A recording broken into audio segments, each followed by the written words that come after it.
I cannot believe we've officially made it. 365 days of Trump. And oh my God, it's such a shit show. It's not even funny. My eyebrows probably look a lot darker. I dyed them just now, so that's why they look dark. But yeah, no, nothing new, nothing exciting is going on. I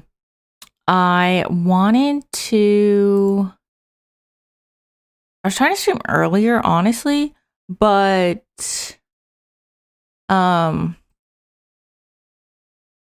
couldn't I? I was trying to like get something figured out on my computer and it just was not working, and it still hasn't worked, and it was pissing me off. So yeah, but Trump is currently live. Still, he's been live for like an hour. No, 2 hours. I don't know. And I think that we should just start off there. Might as well.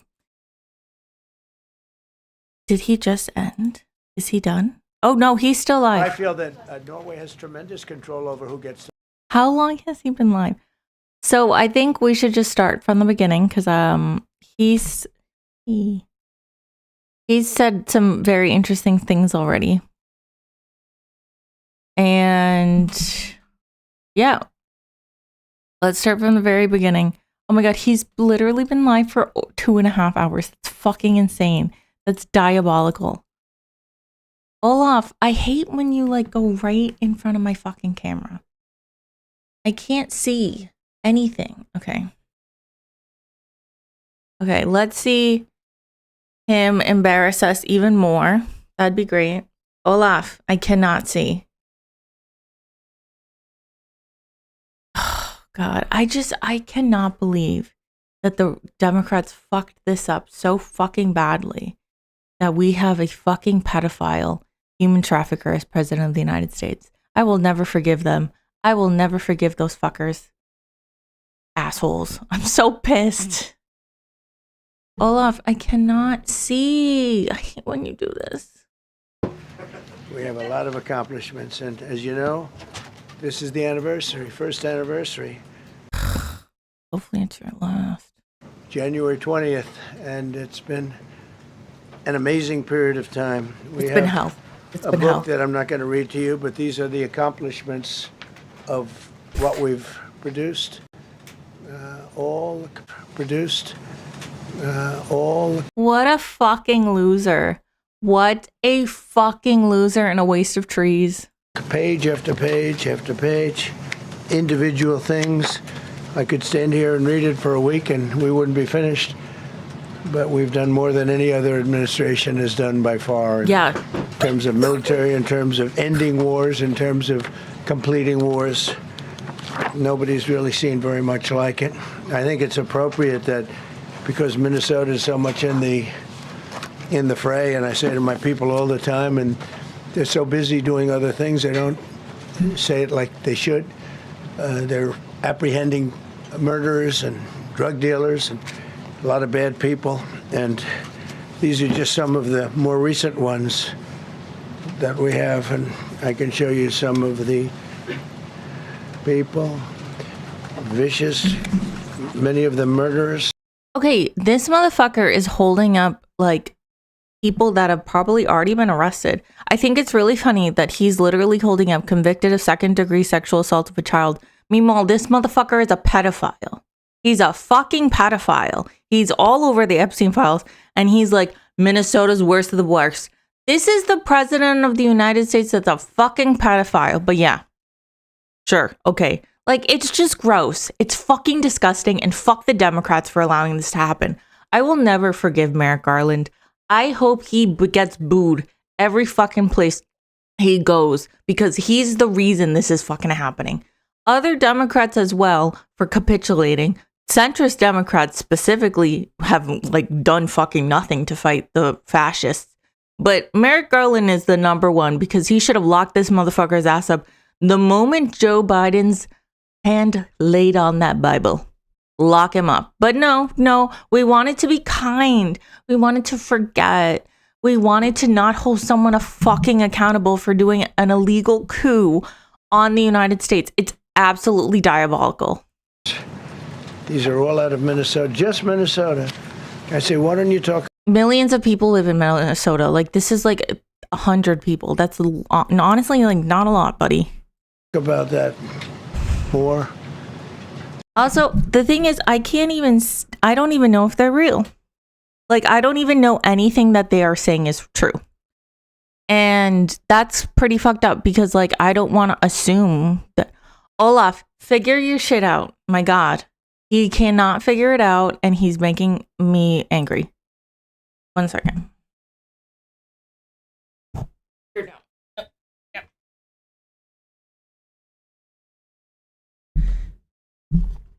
He's just not cooperating. He does not do well when I stream, which is really odd. I need to like get like a little tower or something right here, but whatever.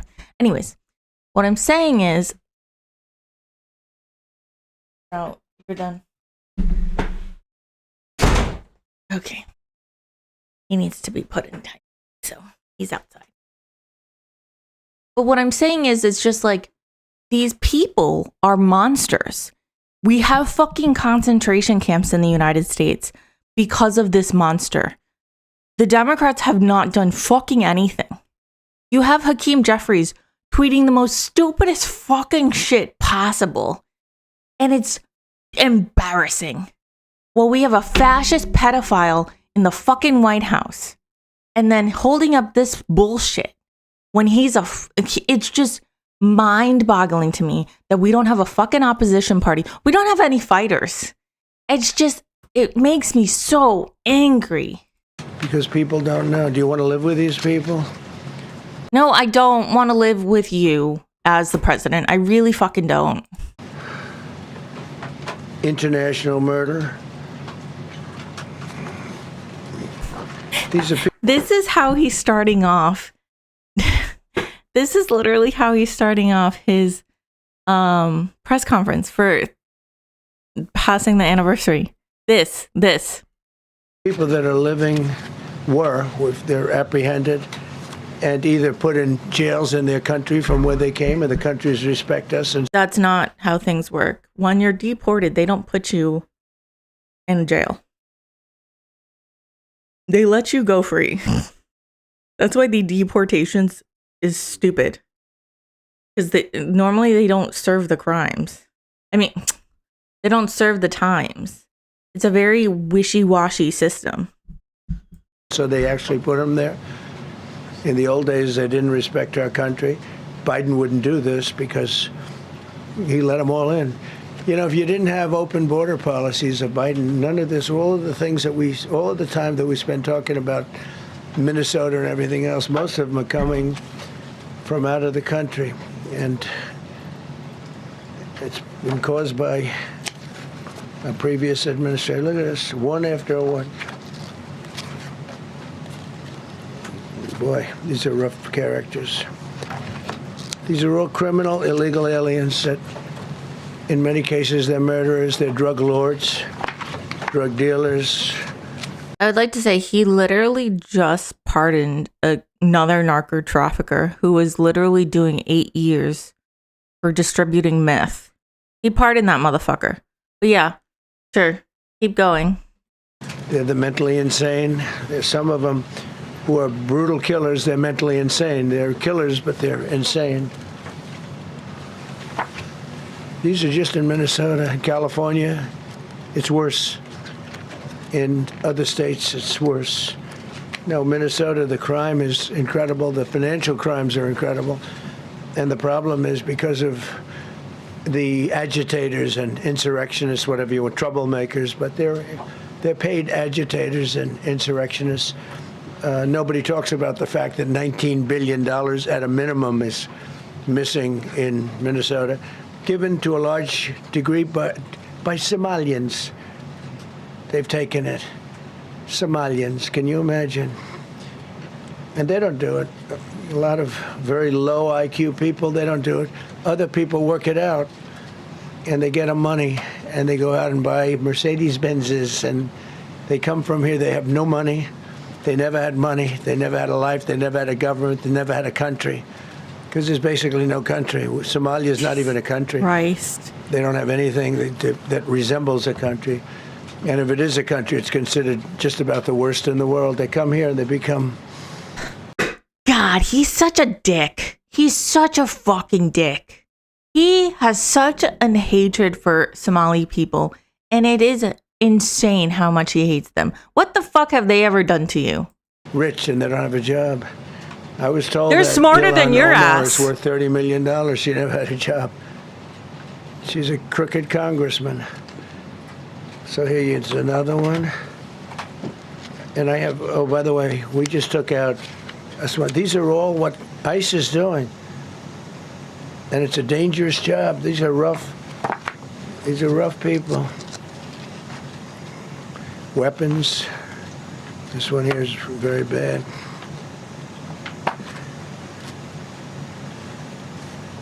I'm going through this because I think we have plenty of time. I'm going to beautiful place in Switzerland where we'll be, I'm sure I'm very happily awaited for. In Switzerland, they don't know about this. They don't have this problem. They have other problems, but they don't have this problem. Look, killed somebody. Look, and these are rough people. These are not, this was all allowed into our country through open borders. These dumbest policies, you know, men and women's sports is dumb.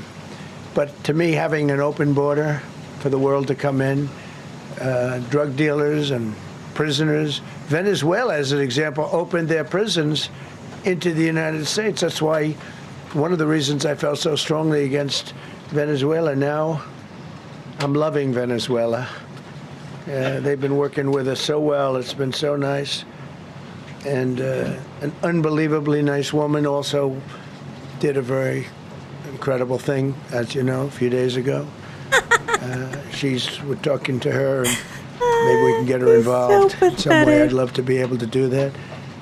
Maria, maybe we can do that. But Maria, we're dealing with the people. And thank you for my free Nobel Peace Prize. The president and all of the people in Venezuela, and we've been doing great. The oil companies are getting ready to make massive investments there. They have more oil than even Saudi Arabia.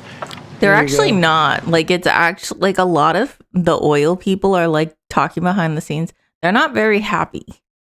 They're not too happy about this. And they don't really want to send any of their people there. These are rough ones. This is all Minnesota, every one of them. This is one state out of many. And these people are, let's see, yeah, these are all, so far, people that came from outside of the country. They were allowed in by Sleepy Joe Biden, Crooked Joe Biden. I don't believe anything he like. says. You can call him whatever you Neither like. should You're both you. right. He's sleepy and he's crooked. He was the worst president we've ever had. Bitch, that's you. And we've had some bad ones, too. It's not you. I can tell you all you have to do is look at trade. You're not getting bored with this, right? I hope you don't. This But is these are insane. people that you have to see. Strong-arm rape, aggravated assault with a weapon. You raped many multiple other women and children. crimes.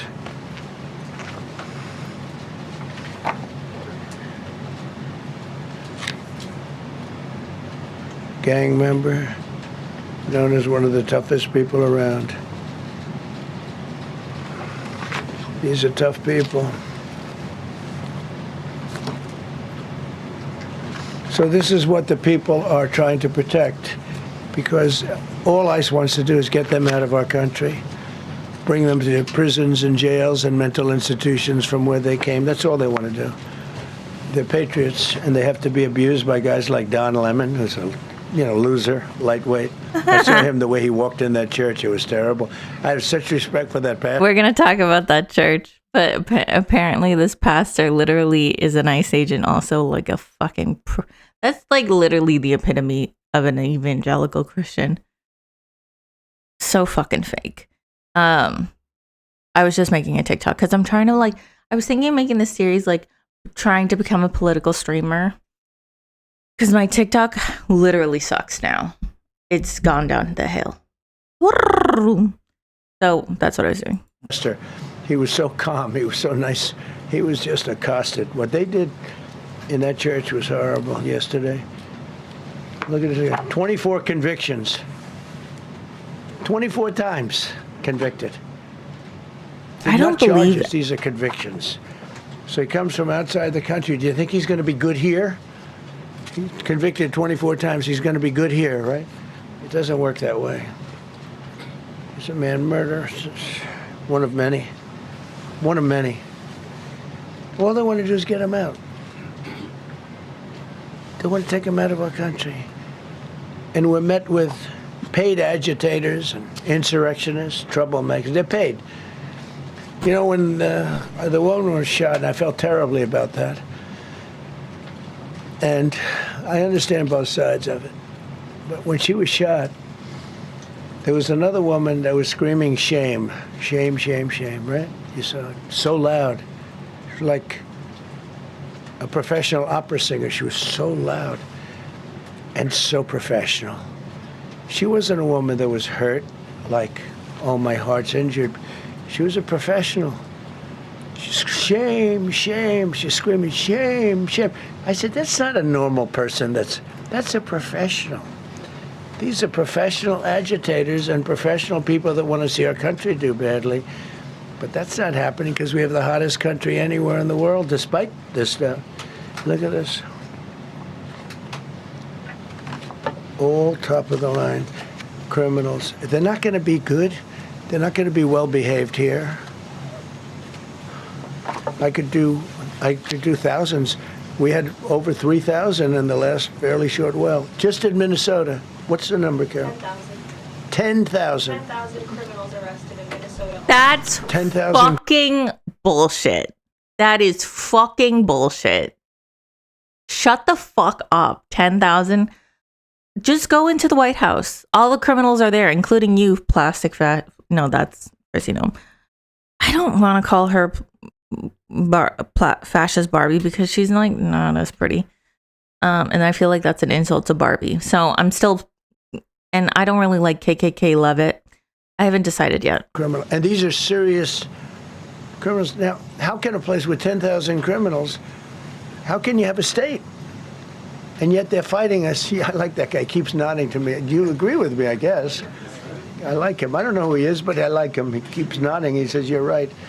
He's obviously a little on the right side, maybe. Look. These are rough ones. So this, we just took this off a stack. We have many stacks like this. Like, I could go fucking losers. 30 times what I'm showing you now.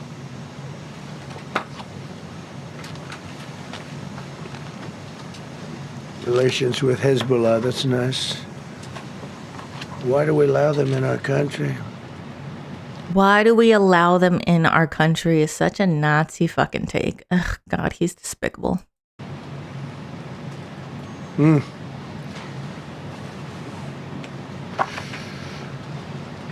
just looking at these charges. It's just pretty incredible. Many murderers, many murderers. People that...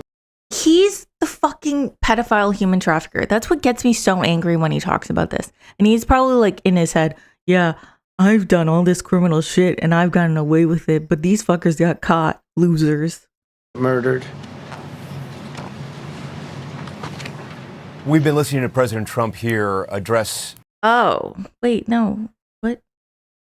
The nation, really, and the press corps there at the White House. It was our understanding this was going to be a news conference to talk about his first year in office and some of the accomplishments that he has made since being reelected. The news conference started, and if you've been following along... Over the last several... What a license could be, but think of 1.6. And I think it could be 20. That was a nasty... view as being a criminal. Fell off. That was a nasty... I think somebody did that. I think it was him. It was my man. How were you? You didn't do it. I know you did. I know you didn't. So... Hi, Linton. But here is the... You like this regime a lot better than the last, although I'm not a fan of many presidents' personalities. What regime? What regime? This is the only regime that's existed. I'm confused. What regime are you talking about? Here's the book. These are all things we have. I'm going to read a few of the samples, but look at this. These are all, each line is something that we did. Nobody did that before. And it's I bet you they just did like. big stuff, too. Look, we have the hottest country in the world. So, I will read you a few. We ended Biden's stagflation. We were in stagflation. That's a disaster. That's far worse than inflation. As you know, he had the biggest inflation in the history of our country. They say 48 years. Pick your choice. But they had the biggest inflation in the history of our country. We have it right down to a normal number now. We're going to get it even a little bit lower. Created super high. What we've done with growth is incredible. We created super high economic growth, and America is booming. We are not booming. Like, it's actually, we are going down a cliff that is going like this. Like, it is actually pretty damaging. The severe harm. Like, we're fucked. And to be honest, America deserves it.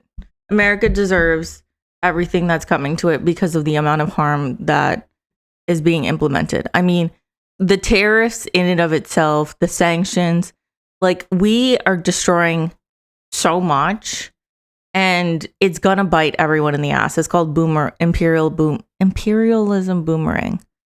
Like, when you do it out to others, it's gonna come back and swipe you one way or another. It's booming. There are thousands of businesses right now that are being built. Many of the biggest factories in the world are being built right in our country. They're not going to other countries. They're leaving other countries. Fourth quarter GDP is on track to pass perhaps much more than 5% growth, and that's despite the fact that we had a Democrat shutdown. They shut down our country, and we had 5%. Nobody in this room has ever heard about 5%. I think it could be 20% if we do it right. If we don't, every time we have good numbers, they raise interest rates. You shouldn't do it. In the old days, if you had good numbers, they'd lower interest rates, so they wouldn't do anything. Here, they try and kill it. They always try and kill success. Over the last 20, 25 years, that's the way. In the old days, if you had good numbers, the market would go through the roof. Today, if you have good numbers, the market goes down. But by the way, we've had the best stock market in history, the best 401ks in history, and we inherited a mess. The numbers that we inherited were way up, and now we brought them, almost all of them, way down. We brought them way down. I mean, I'm not getting, maybe I have the bad public relations people, but we're not getting it across. We inherited high numbers, and we brought them way down. And look at gasoline. They have places in the country now, $1.99 a gallon. $1.99, $2.30, $2.50. I've never seen that. I feel like people would be celebrating. I guess the average now they're saying is $2.31. I mean, he was at $4.50 and $5 for periods of time. And he went back to the Trump formula, but he didn't do it properly. And he really went back to parts of it because you would have had $8 gasoline if they didn't. But he didn't do it properly. He had people that didn't know what they were Ignore doing. that. Core inflation for the last 3 months is 1.6%. 1.6. Their core inflation was so high that nobody could even calculate it. Under Biden, real incomes declined $3,000. Think of that, $3,000. That's a year. In 12 months, Trump real incomes went up by $2,000 and $3,000 and even in some cases $5,000. It's a tremendous difference. Stock market has set 52 all-time record highs during the course of. They've also had like insanely low record lows. 11 months. Now we're actually officially. I really don't know if. I really wonder if they believe this. I have people see me all the time. Policemen that guard us really well and got to know them a little bit. And they said, "Sir, you're making me look so good. My 401k is through the roof. My wife thinks I'm the greatest genius." Okay, so 401ks, but not everyone has a 401k. And you shouldn't rely on the stock market because when the AI bubble bursts, because it's going to burst soon, then everything's going to crash. It's going to be worse than 2008. I just... And I'm a financial genius, like Warren Buffett. He told me that. He said, I think they have better returns than Warren Buffett right now. But he said, all my life, my wife has been criticizing me for not being smart financially. Now, all of a sudden, she loves me more. But... we added $9 trillion in value to retirement accounts, saving many people, I mean, they were going out of business. Think of it. We added $9 trillion of value to retirement accounts, savings accounts, and 401ks. That's during the course of 12 months. And I think it's probably 11 months because I don't think they have it for the 12. They have it for the 11. Added $9 trillion of value. Lifted more than 1.2 million Americans off food stamps in 1 year. They would have had another 1.2 million. This is when he starts bragging about food stamps, this is going to piss me off. We would have had, welfare would have gone up.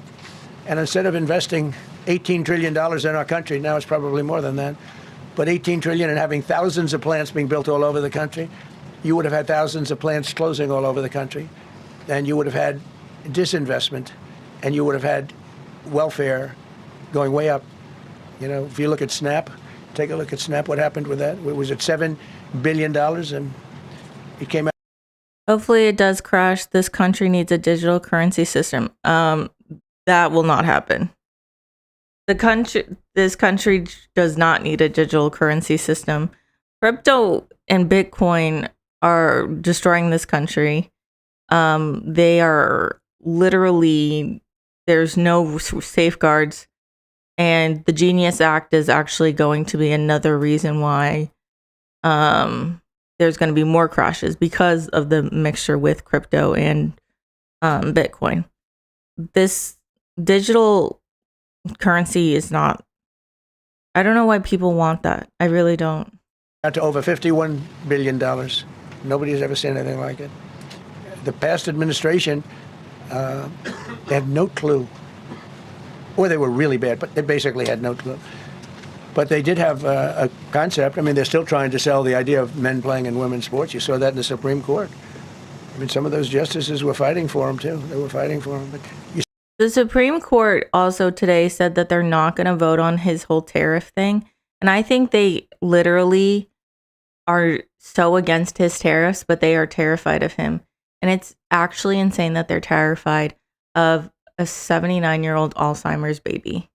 So that's just the other day in the Supreme Court. Men playing in women's sports doesn't work. Secured a record-breaking $18 trillion in commitments for new investments. Apple, NVIDIA, SoftBank, Oracle, TSMC, Johnson & Johnson, Eli Lilly and Company, Micron, AstraZeneca, General Motors, Hyundai, Ford, Honda. Well, I don't know what Hyundai is. Hyundai. GE Aerospace, many, many others. I left a Ford plant a week ago in Michigan that they were going to close 2 years ago, and now they just announced that they're going 24 hours around the clock making cars. Tariffs did it. I don't know what the Supreme Court's going to do. I think to me it reads so plainly. Couldn't be plainer. You're allowed to do a license. Tariff is probably less severe than what a license could be. But think of it. You're allowed to do a license, and then they have a clause at the end, something to the effect, or what is necessary. I really want to know why he's so obsessed with tariffs. Like, what? Sorry, with tariffs. I don't know. What is his obsession with tariffs? Because tariffs are terrible. I just have always wondered, like, what is his obsession with tariffs? Do the best we can in paying it back. I don't know how that's going to be done very easily without hurting a lot of people. But we're waiting for that case anxiously, and we have tremendous national security because of tariffs and tremendous income. You know, we have, and by the way, no inflation. So everyone said, oh, tariffs will cause inflation. We have no inflation. We have very little inflation. Biden had inflation, and he didn't do tariffs. We had a huge problem. We have a 62% reduction in our trade deficit. So if you had a 1% reduction, a normal president would have a 1%, 2% reduction. Everybody would be high-fiving. Had a 62% reduction. Next year, we won't have a trade deficit. We secured most favored nations agreements to slash drug prices. I'm not good at math, but I do understand that makes zero sense. You get zero talk about it. But I really want to know if he believes it. Sometimes I can't tell. I think he may because of his Alzheimer's, but I'm not sure. Drug prices will go down more than ever before for any country because we were priced at such a level that we were subsidizing the entire world, big place in the world. We were paying 10, 12, 13 times more than other countries. 13 times, well, not 13%, 13 times more. A pill that was selling in London for $10 would sell in New York for $130. That's 13 times. More than that even. But we secured most favored nations agreements to slash drug prices by as much as 300, 400, 500, and even 600%, including with Pfizer, AstraZeneca, Eli Lilly, Nova Nordisk, Gilead Sciences, EMD, Serenio, and many others. If you look at some of the prices that are I truly believe he has Alzheimer's, actually. No, I think that's fair to be curious. I think he does. I think that he meets all the qualifications. And there's this medication called Leqembi. And you have to get it monthly through IV. And I don't know if you've seen him. He's always, once a month, he has like these weird bruising and like terrible makeup. And you have to get an MRI constantly to see if the blood is swelling, like your brain swelling from the medication. And so people think that he has Alzheimer's and he's on that medication. But I think that's a fair question. I personally think he does. Like, I do. And his nephew said that how Trump is acting now is how Trump's dad acted before, and Trump's dad had Alzheimer's. And apparently you are 35% more likely to have Alzheimer's if your parent has Alzheimer's. It's not done properly, but it's done properly. We have, again, more plants being built than at any time in the history of our country. Passed the largest spending cuts in American history, and that was true in my first, we had a tremendous first term also. We rebuilt our military. We had one of the best. We had the best economy in the history of our country. But we're blowing it away now. This is where this stuff starts opening up. You're not going to see anything like it probably ever again. Buddy. We slashed the federal budget deficit by 27% in a single year. Think of that, 27. You know, you could do it 2%, 1%, 0.5%, 27%.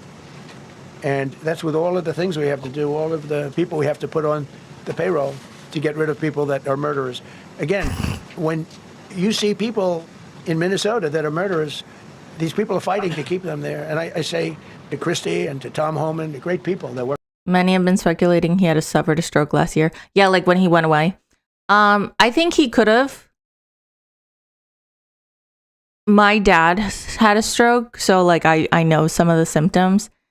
But if you go back to even 2016, he kind of has some Alzheimer's like symptoms. He was able to kind of brush it off and kind of hide it a little bit more because he's very brash. He's really blunt. But if you go back, I can play a video afterwards of how you can kind of see maybe he's always had early onset. So that's why I think he has Alzheimer's. He could have also had a stroke too. He could have both. Murderers, people from prisons and jails. Many countries opened up their prisons and dropped them into the United States. Those are the people we're getting out. And we have a lot of heart. I said, you got to lighten up on this. We have a lot of heart for people. They came in illegally, but they're good people, and they're working now on farms, and they're working in luncheonettes and hotels and all. And we're looking to get the criminals out right now, the criminals. And I think it's very important. I mean, every once in a while you see a story, we take somebody. Yeah, like this side of his face droops. In theory, droops. they should be, but we're focused on the murderers, the drug dealers. He could have had mini strokes We have a too. lot of mentally insane killers. I mean, you can't even talk to them. It'd be nice if you could have a little reason, but you can't even reason. These are seriously ill people. You have a couple of countries where they were loaded up. Their mental institutions and insane asylums were loaded to the gills. They're empty now. But they're filling up because we're bringing them all back. We know where they came from. And God, every he's country accepts them. You know, under Biden, they wouldn't take. They had so little respect that they'd bring them there, and they wouldn't take them. They say, "Get the hell out of here." They would be bringing a plane in to land in a country, and they'd put 5 planes on the runway so you couldn't land the plane. So they'd come back with the people that they were bringing back. They don't do that with me. They do that with me. They have problems. They don't do it. They accept them back. They're not happy about it, but they accept them back. Cut a record number of regulations. I promised to eliminate 10 old regulations for every one new regulation. Instead, we cut 129 old regulations for each one added. Think of that. I wanted to do 10. In my first 4 years, I did. When we put on a new regulation, you had to cut 8. This year, I said you have to cut 10. Instead, we cut 129. So every time, so far, can't remain like that, I don't imagine. I hope it can, because we have so much wasted regulation, stupid regulations. Regulations where they go by California, which is a disaster state, with a governor that truly is doing a bad job. He's killing that state.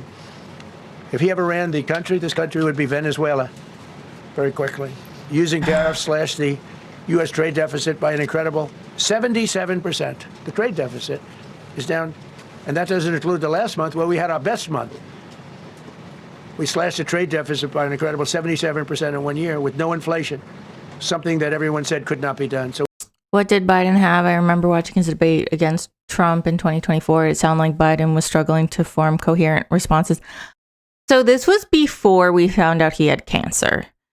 I think he was just like, when that happened, I thought he was just old. But I think it has to do with his cancer, because doctors were like coming out and saying like the type of cancer that Biden has, he would have had that type of diagnosis when he was president. But we didn't know that. But I thought he was just old. But I think that's a fair question. But I think it's because of his cancer. this is up 41%. That's a record. Nobody goes 41% up. You go 2% up, 1% up. You go down by 3%. I don't know If Kamala got elected, the 41% up would be 41% down. We removed over 270,000 bureaucrats from the federal payroll. That's another thing. So we have, we announce our unemployment numbers, call it unemployment or employment, and they were very good. But we could make them great. But we've slashed tremendous numbers of people off the federal payroll, because ultimately, if you're on the federal payroll, I mean, we have jobs where they had 10 people for every job. So we cut. Now, if you want to see some good numbers, I'll hire 1 million people. We cut millions of people off the federal payroll. I don't like doing that, but the good news, I don't feel badly, because they're getting private sector jobs, and they're getting sometimes. They're not. I don't feel badly. Cutting what he's talking about is bragging about Doge. Doge has destroyed so much of our federal government. We don't even know the severe implications until later on. We're seeing it sometimes, but Sometimes twice as much money, 3 times as much money. he thinks that it's a good thing because he's like, oh, I can now get money to give to and contracts for my buddies, kind of like giving Elon Musk all these fucking subsidies. So like, it's really not a good thing, but like doesn't give a fuck. So with us, we're proud of the fact that we cut so many, because, again, I don't want to cut people. But when you cut them and they go out and get a better job, I like to cut them. And sometimes they have to be forced to do that because, it's like they want to stay where they are. They don't know. And then all of a sudden they end up, we have many cases, Caroline, where people were devastated. They hated Trump. I got caught from my very boring federal job where they had, again, sometimes 10 people to do one job. And they were very upset. And now they ended up with a job where they get paid 3 times more money. They're ending up buying houses. It's like crazy. So they went from not liking me to liking me a lot, because it's hard to get. We need people. We need people. It's one of the reasons. I mean, when you have good people in the farm or good people in hotels and everything else, we want to work with them as much as we can. Under Biden, 1 out of 4 jobs added was a government job. Think of that. So 25% of the jobs added. That's when you know that, that's 25% of the jobs aren't real jobs. But again, I could do that. I could add 2 million jobs right now, would have an unemployed. I could say just hire some more people. I do the opposite. I say get rid of everybody that's unnecessary, because that's the way you make America great again. When you have, all these jobs where people are sitting around doing nothing and they get a lot of money by the government, it's no good. But that's what the Democrats do. They show, we were at 4% unemployment. That's a good number. No, But it's not. they just add jobs, or they wouldn't cut. They would never. That's a terrible number. 4% unemployment is a fucking atrocious number. Private sector. Think of that. Now, 1% has gone to federal. So under Biden, 1 out of 4 was a government job. Under Trump, 100% of the Under new jobs Trump. created, 100% came from the private sector. That's how you make your country wealthy and strong and good. We inherited the worst border in history and turned it into the strongest border in history. Illegal crossings have plummeted to the lowest level ever recorded, down 99.999%. That's not a thing. That means down 100%. 99.999. We want to find out who that one person is. For 8 months in a row, 0, and these are government numbers. These are not. They literally think we're so stupid. That's what's really infuriating. Like, I don't like being talked down to. I don't like being treated like I'm stupid. But what I really don't like is when you lie to my fucking face. And I know you're fucking lying. But no matter how hard I say stop fucking lying, you continue to lie to my face. That's what I feel like this entire situation is. Kind of like, they just think that you are going to be like, everything's fine. Everything's fine. It's fine. It's fine. It's not fine. We can tell when we go to the grocery shopping. We can tell when we lose our job. We can tell when we don't get that bonus. Like, Everything's not fine. Considered a nice, high-quality person. I like the Hells Angels. They voted for me. They protected me, actually, believe it or not. But they make our criminals look like babies. These are some of the most vicious people anywhere in the world. They came from the Congo. The prisons, I know the Congo because I ended the war with the Congo and Rwanda. Tough group, very tough group. They came from prisons in the Congo. Some of the toughest, meanest people you'll ever meet. Thank you very much. They allowed them to come into America. These are tough people. Before my election, 100% of net job creation was going to foreign migrants. Since my inauguration, 100% of the net jobs created have gone to American-born citizens. That's a big thing. In other words, What? 100% of net jobs created have gone to the American-born people. Before that, we didn't care. Designated Because it doesn't matter. Why should that matter? terrorist organizations, and we've hit them hard. You've seen what we've done on the water. We're starting to do that on land. The land is much easier, actually. Water is incredible. We did that on the water so that when you do it on the land, they don't go to the water. Nobody's going into the boat business right now, I can tell you. 97% down, drugs coming in by water. I hate that he makes fun of that. I really do. It really bothers me. It went up 2%. 97, and we're looking for the 3%. Who the hell are the 3%? They're crazy. But we've taken out almost 100% of the drugs coming in by water. Now we're going to be very shortly starting drugs coming in by land. We know exactly where they're coming from. Removed tens of thousands of illegal alien gang members, drug dealers, murderers, child. Wait, so he's literally saying even though we did an illegal regime change, we're still going to attack on land Venezuela. Awesome. Predators, human traffickers, fraudsters, savage criminals, and others. We removed them from our country. They're out. They're gone. In some cases, they're so dangerous that we put them in jail because we don't want to give them to their country. Their country doesn't do anything, and they end up coming back. We have some that they're so bad that we don't want to really release them. We want to put them in a jail where we know they're properly ensconced. Think of that. Remove tens of thousands of illegal alien gang members, drug dealers, murderers, child predators, human traffickers, fraudsters, and savage criminals. Why wouldn't you want them removed? The reason is because these are insurrectionists that are doing this work. And, they're going to make mistakes sometimes. ICE is going to be too rough with somebody, or, they're dealing with rough people. They're going to make a mistake sometimes. It can happen. We feel terribly. I felt horribly when I was told that the young woman who was had the tragedy. This is fucking diabolical. He's talking about Renee Good. It's a tragedy. It's a horrible thing. Everybody would say, ICE would say that. He literally called Renee Good domestic terrorist. So did Chrissy Nome, plastic fascist. And then what he's about to say is diabolical. The same thing. But when I learned her parents and her father in particular I hope he still is, but I don't know, was a tremendous Trump fan. He was all for Trump, loved Trump. And, it's terrible. I was told that by a lot of people. They said, oh, he loves you. He was I hope he still feels that way. I don't know. It's a hard situation. But her father was a tremendous, and parents were tremendous Trump fans. It's so sad. It just happens. It's terrible. Halted all refugee admissions to the United States, including from Somalia, which is a terrible, terrible place, another dangerous place. And we also stopped the pirates because they get the same treatment as the drug boats. So when the Somalians, what they're good at, that's about the only thing they're He's so fucking racist. Oh my God. good at is they're good Meanwhile, they literally did piracy. The United States literally did piracy by literally jumping and kidnapping and stealing all of the oil boats. Well, boats with oil on them. at pirating ships at sea, big ships. So you have a huge oil tanker with millions of gallons, millions of barrels of oil. And if it gets hit by a big weapon, the whole thing blows up. And they don't want to fight because if they do, they're told by their insurance companies, do not hand over the ship. And they're not allowed to have any guns on the ship. They're literally, you have these massive ships being taken over by a Somalian small boat with a big weapon. Because if they hit the side of the ship can blow up. You talk about a blow up. Bad. We've seen some bad things happen.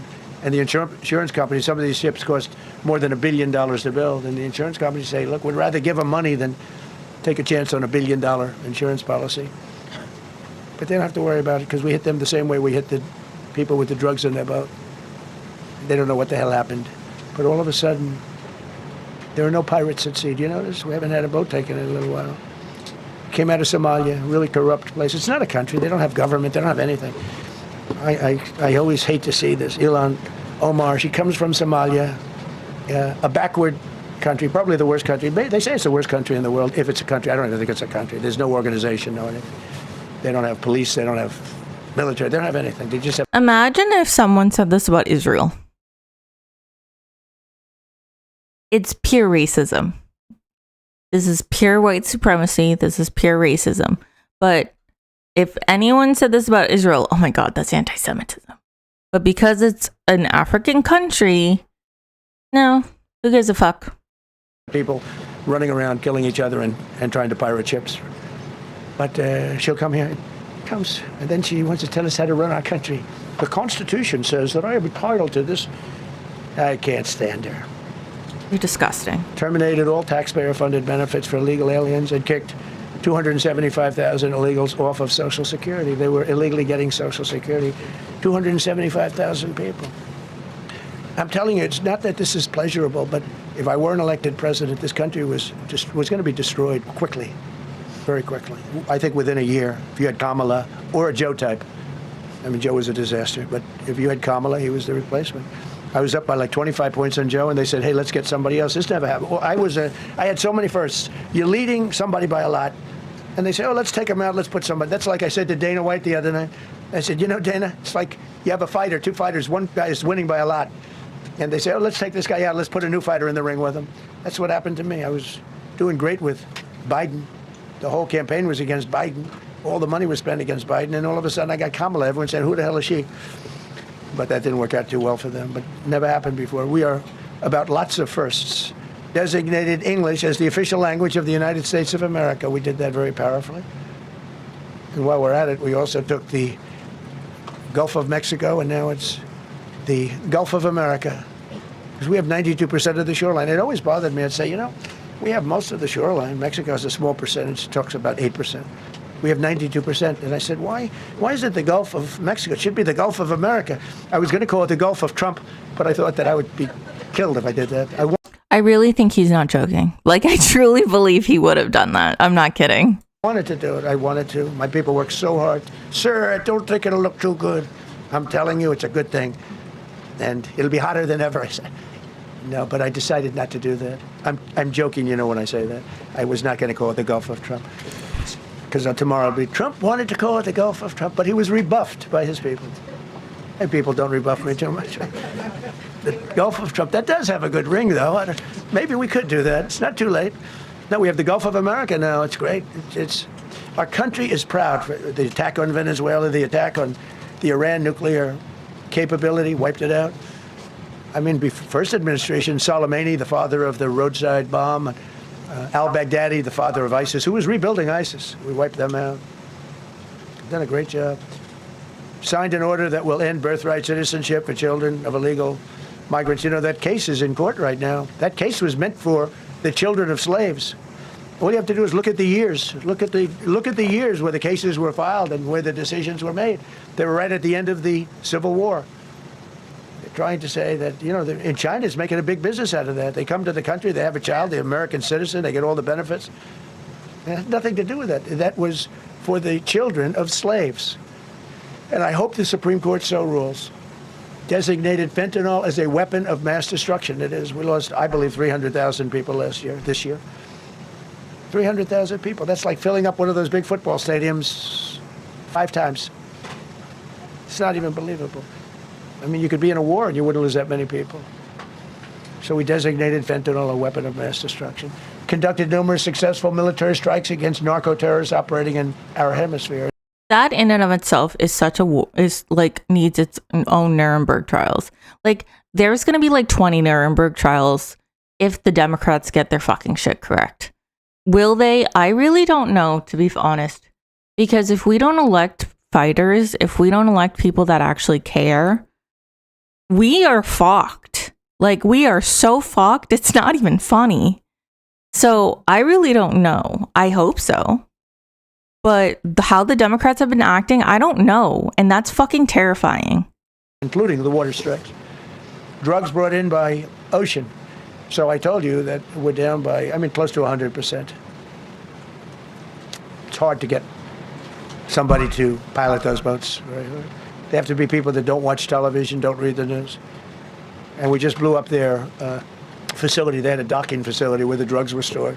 And now we have a great relationship with Venezuela. We're getting along fantastically with the leadership in Venezuela, so we wouldn't have to do that. This was done before the attack.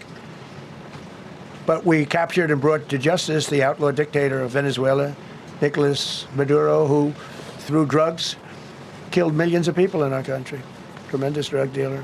Also sent millions of people into our country, including Tren de Aragua, the worst gang. They say it's the worst gang in the world. They took over parts of Colorado. They just take the apartment building. They just took it away. Just took it away like we're here. They cut the hand off one man because he called the police. Who called the police? I did. You took my apartment from me. Boom. No hand. This is what they sent us. Restoring law and order, new category. D.C. and Memphis, federal task forces deployed massive numbers of federal law enforcement officers and National Guard to restore safety. Crime down in D.C. is almost down to nothing. D.C. was a very, very dangerous place, and I think you probably know better than I do. I have a lot of people in the media thanked me for that, but some of them found it hard to thank me. But, D.C. is now, look how beautiful. D.C. is now, you can walk right from here to a restaurant, right through the center of town. You can be with your child, with your loved one, with your lover. Your lover's not going to be killed anymore, so you can act like a real lover. But you can walk right through the middle of the town, and D.C. is beautiful again, too. You notice we took all the fences down, almost all, the rest are coming down. We got the graffiti all off. National Guard's been amazing. We didn't tell them to do that. That's not their job description. But they were picking up garbage and everything. They were great. And I don't know, to me, a town, it looks better when you have military people. These are big, strong guys, are bad guys. Look at them and they say, we're not going to mess around. But what they don't know is that we took over 2,000 people permanently out of D.C. These were career criminals. But I feel much better seeing those people there. I went in a couple of times and had dinner in D.C. I walked right down the middle of the street. I felt very... He was heckled and booed, and it was not pretty. Very safe. A year ago, I couldn't have done that. I would have been crazy to have done that. Secret Service wouldn't let me do it. They weren't thrilled anyway, I will tell you. It wasn't like they were thrilled, but we did it, and it was great. But D.C. is a great thing, and we have virtually no crime in D.C. anymore. And before we did this move, we could do the same thing with Chicago. We brought Chicago down 25%, even though we just had a minimal crew there. We brought Wisconsin down. We brought Minnesota down, way down, even though everything's a fight, because they want to keep those people that are lying on the floor. They want to keep those people in Minnesota, but they really don't. I don't think the real people of Minnesota, it's a very corrupt place, and the elections are totally corrupt. I feel I won it all 3 times. Nobody's won that state since Richard Nixon. It's a rigged state. And the Somalians vote as one group, even if they're not citizens, and they vote as one group, and you get 600,000 votes against you. They all ought to get the hell out of here. They're bad for our country. Nationwide achieved the largest reduction in violent crime on record. So this just came out. Nationwide, over the last 11 months, achieved the... I just cannot believe that this motherfucker's our president. I think I say that to myself at least 80 times a day, maybe more. fact that we took in criminals under the leadership of the Democrats and Joe Biden. More motor vehicle theft is down by 100,000 vehicles nationwide. That's another nationwide. The motor vehicle theft was out of control, and now it's very much in control. It was down by more than 100,000 vehicles to a record low. Began the process of eliminating cashless bail policies across the nation. You got to get rid of your sanctuary cities, and I hope our people know that we're not going to pay sanctuary cities. We're not going to pay them anymore. They are sanctuary for criminals. They hold criminals. We're not going to pay. They can sue us, and maybe they'll win. The amount of criminals that this motherfucker has released into the wild is outstanding. Just the January 6ers in and of itself is outstanding. One of the January 6ers has just been arrested again for molesting a child. Pedophile helps out pedophile. Who would have fucking thought? But we're not giving money to sanctuary cities anymore. As of the beginning of the month, we began the process of eliminating the cashless bail. Well, cashless bail is where it all started. It's a disaster. And then other places. I don't know if it started in New York. I remember it starting in New York. So if somebody comes in, murders somebody, and they let them out, no bail, no nothing. Basically, cashless bail means you just get the hell out. And they go outside. We had one case where a guy murders somebody, gets released, and goes out and murders somebody. 2 people in one day. No, we got to get rid of cashless bail. They got to pay. You got to have bail. There's a reason for bail. Long tested. Signed an executive order to bring back mental institutions and insane asylums. We're going to have to bring them back. Hate to build those suckers, but you got to get the people off the streets. You know, we used to have, when I was growing up, we had in my area. Oh my God. Usha Vance just announced that she's pregnant with their 4th child. Ew.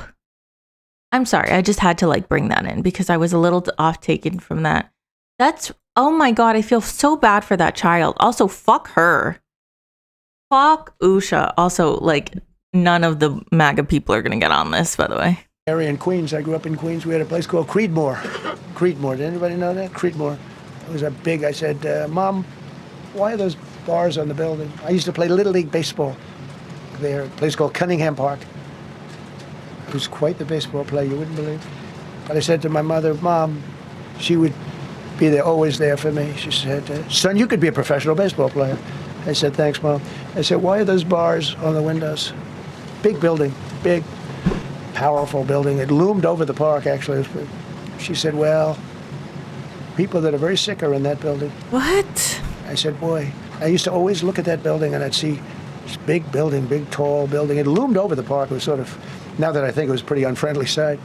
But I'll never forget, I don't know if it's still there, because they got rid of most of them, you know, the Democrats in New York, they took them down and the people live on the streets now. That's why you have a lot of the people in California and other places, they live in the streets. They took the mental institutions down, they're expensive. But I'd say, why does that building have those bars? Boy, it wasn't normal. You know, you're used to looking at like a window.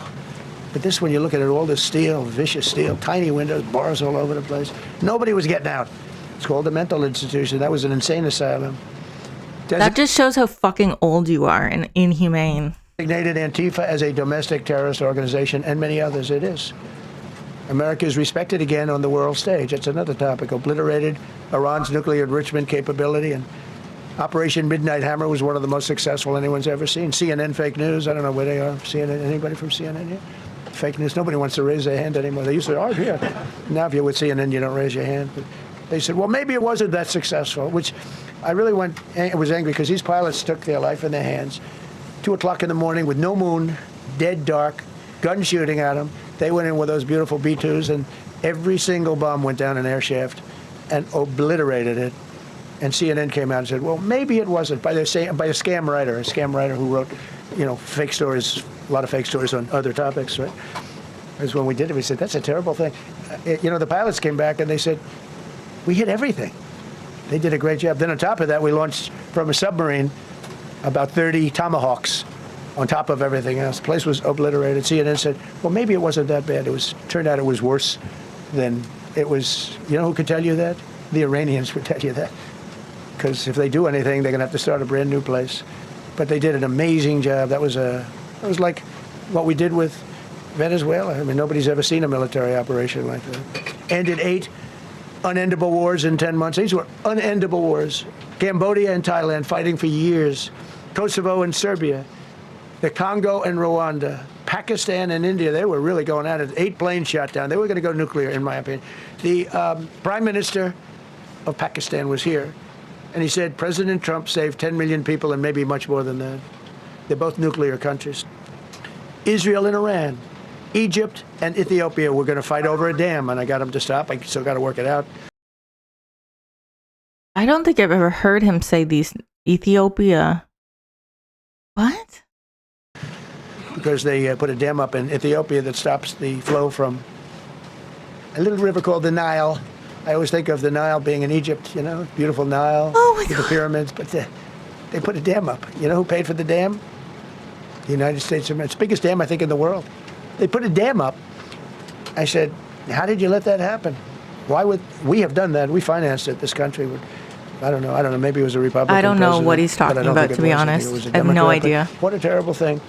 So Egypt basically is, they don't have enough water in the Nile.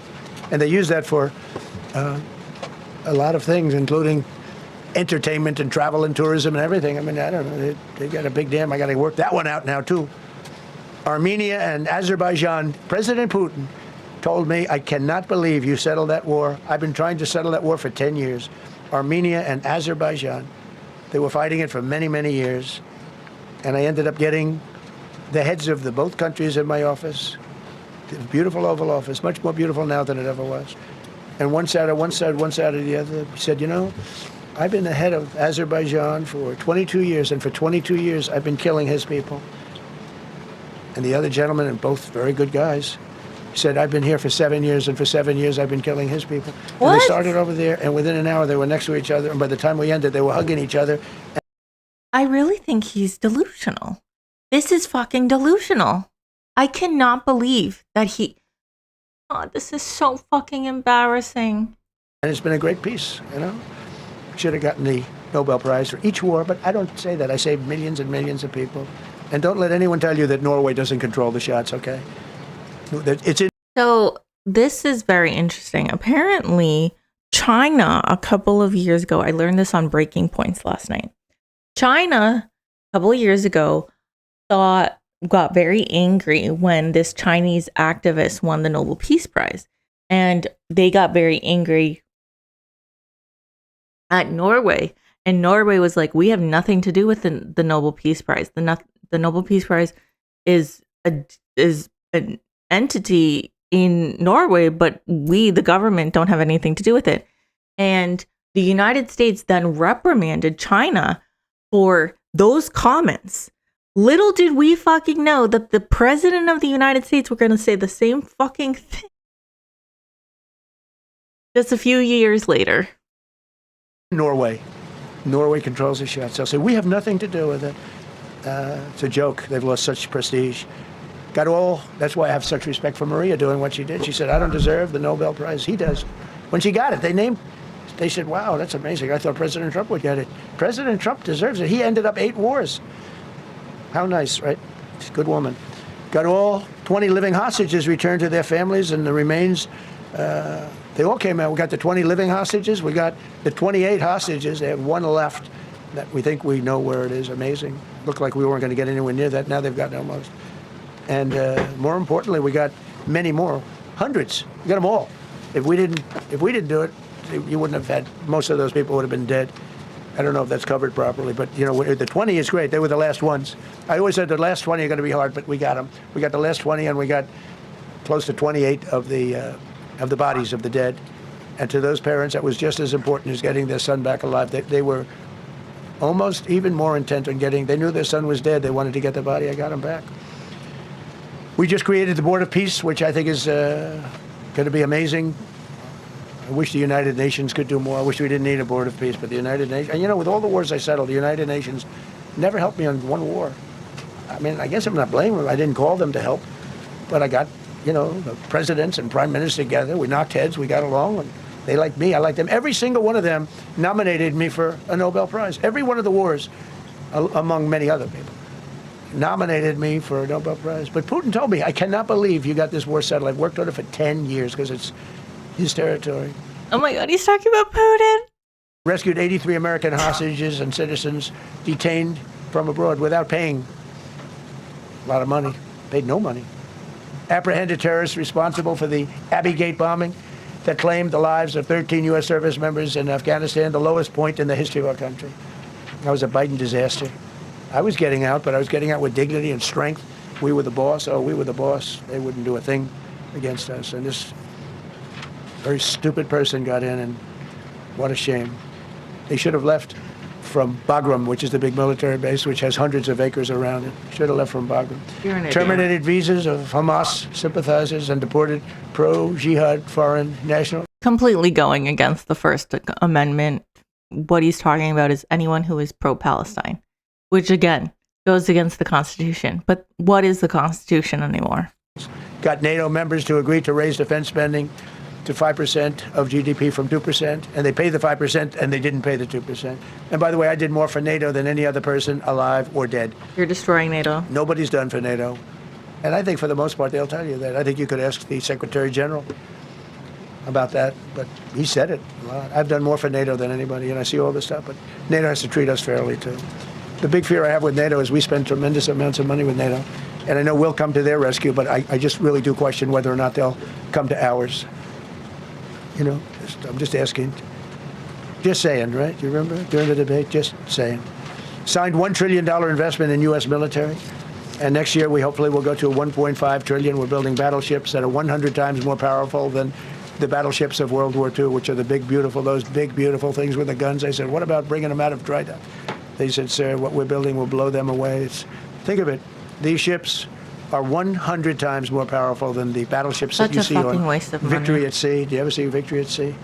What a great... That money could go to food, that money could go to housing, money could go to healthcare, and we're building ships. Why would we need to build ships? Asia, Thailand, Ukraine, Japan, and many others. We're going to have so much rare earth. It's actually not that rare. Getting it processed is rare, but there's a lot of rare earth. There's a lot of earth around, I can tell you. Withdrew from the corrupt World Health Organization where we were paying hundreds of millions of dollars a year. So we were paying $500 million a year, and China was paying $37 million. Who gives a fuck? Like, China. who cares? I said, well, nobody asked. I said, China's got 1.4 billion people. We have 350 million, probably with all the illegals, you know. China probably knows more accurately. But we have much smaller in terms of the number of people. We have a much more powerful military, but we have much smaller. I rebuilt the military. We're wealthier than China. And while they gave That's away why. a lot to Afghanistan, the Taliban, which was just horrible seeing them. Every year seeing them do that military down some dirty street is a disgrace. But while Biden gave a lot of it away, it's a tiny fraction compared to what we did. I rebuilt the military, and now we're continuing to build it. And bigger and better. We need it. Peace through strength. But They keep saying peace through strength. There's no peace in this strength. It's just... withdrew from the corrupt World Health Organization. So I remember we were paying $500 million. They were paying 37 or 39 million. And I said, how come? So I withdrew, and they called, we'll give you the same deal that they had. I said, well, it should be less than that, because if they're at 37 and you have 3 times, 4 times the number of people, even maybe 5 times, I don't know. So it should be less, but I didn't want to chisel around. And I thought about it. So I could have taken 500 million to 37, and everybody knew it. I chose not to do it because it was actually very popular when I got out, because they were terrible. And so I chose not to take that deal. First thing Biden did is go back into it. You know what he paid? More than 500 million. So I actually called them. I said, you know, you can buy it for less. You can make a deal at 37. There's no reason to pay 500. They didn't care. They paid more than 500. Did you know that? They paid more than 500 million. I made a deal at 37. I could have had 37. They were public about it. We'll give you the same deal that China has for 37. And they paid $500 million. That's the way you ruin a country. And it's the same attitude that, you know, you have in everything else with these people. They were terrible. The anti-American UN Human Rights Council we ended, the UN Relief and Works Agency we ended, and the fake Paris Climate Accord, which was a ripoff of America, where we had to pay $1 trillion and they were paying nothing. China didn't kick in until 2035. We kicked in immediately. We were supposed to pay $1 trillion. Russia went to a standard of 1991, which was a dirtier standard. But we had to pay top dollar. So I terminated that. Another Rick. We ended the woke lunacy and restored common sense, abolished all discriminatory diversity, equity, and inclusion DEI policies throughout the federal government and the private sector. They're gone. Everybody, they're gone. Terrible. Terminated the Green New Scam and ended the insane electric vehicle mandate. I love electric vehicles. That caused me a little problem with a man named Elon. But he understands, and he's a good guy. We get along. But I said, Elon, we can't have all electric cars. We just can't do it. I like the electric cars. I like his car. But in particular, I like his car. But we can't do that because some people don't want an electric car by 2030. And to build the power stations all over the country would have cost $4 trillion. $4 trillion. That's more than any country has. If you got China, the United States, and everyone, you couldn't do it. And it would have taken years. And yet they were supposed to be switching over electric vehicle mandate. Some people don't like electric cars. Some people want hybrids. Some people want regular gasoline-powered cars. We have more. Okay, so this is a big problem because what he's basically saying is like, by doing that, one, we need to do so much more for climate change. Trump fucking destroyed every little that Biden did for climate change. There was literally forest fires last night in Chile. It's terrible. People are losing their homes. Land is being burnt down. And it's because of man-made climate change. And so the little we do every single year to fight it, more harm is going to come. And so like the little Biden put in place, Trump destroyed it, which I feel like that should not be a thing. Like I feel like when something is put in place in that administration, taking it away to that degree should not be a thing. If you have, like, it would be different if it's like, yes, Trump has the House and the Senate. But if it was like Trump didn't have the House and the Senate, then he wouldn't be able to. Like, I feel like there's so many laws that need to be rewritten because it seems like what Trump has shown this entire country, this entire world is that if no one implements these things, you can get away with fucking everything. If there is no one there to say enough is enough and put consequences and just allows Trump and his goons to walk all over you, then there's no law. There's no set of rules. It's being cordial. And he has just blatantly walked all over it. It's fucking terrible. You know, we have 62% of the market when you include Venezuela. So I ended the Green New Scam and I ended the insane electric vehicle mandate. Now you can buy a gasoline-powered car, a hybrid, and you can buy a electric vehicle. I mean, if you want electric, you can buy it. Make a good deal on them right now because they made a lot of them. Permanently stopped Joe Biden's ridiculous CAFE standards. That's having to do with the environment. So ridiculous. Canceled the EPA's absurd, totally absurd tailpipe emission standard, which made you spend hundreds of thousands. It made for hundreds of thousands of cars. The cost numbers were incredible that the consumer has to pay. Imposed 25% tariff on all foreign automobiles and 100% tariff on Chinese cars, which don't come into the country because of tariffs. Only because of tariffs. We didn't have tariffs, you wouldn't have any. I don't know we his have obsession now with more tariffs. car factories being I built really in the United don't. States than ever before because of tariffs. If they take those tariffs away, China will eat our lunch. They'll take all of our car business. Now, there's another way of doing it, but It's interesting he says that because literally China just signed a deal with Canada for EVs. Because what Trump is doing, attacking Greenland, is forcing change. It's forcing Europeans to be like, you know what, we need to work more with China. It's forcing people to say, hey, the United States actually fucking sucks. And we're tired of them constantly doing this bullshit. And the people in Canada are now going to be able to get really inexpensive and yet the best EVs. Like, this is why it's very frustrating because Trump is literally destroying this entire world with his fascism. And he's doing it because he's a fucking toddler who has Alzheimer's. And he's run by minions and sycophants. And no one is standing up to him. And it's really not that hard. I think that's what's really frustrating for me is like, it is not that fucking hard to stand up to this bitch. Like, he really is just a man baby. He's not that scary. He uses his bulliness to bully people. He's not that scary. He has a small ego. He thinks he has a large ego. He has a small ego. And the reason why I'm saying he has a small ego is because if he had an ego that kind of made him more, if he had such a big ego, he wouldn't be doing all of this. He would be a little bit smarter. But he always does too much. He thinks he's on top of the world. And that's why his ego is pretty small because he has little sycophants saying, you can do more. Come on, take Greenland. I hate him. it's more cumbersome, et cetera, et cetera. I don't want to scare you, but it's much more cumbersome, not as good not as good for national security as this. We have a perfect system right now. We're making a fortune.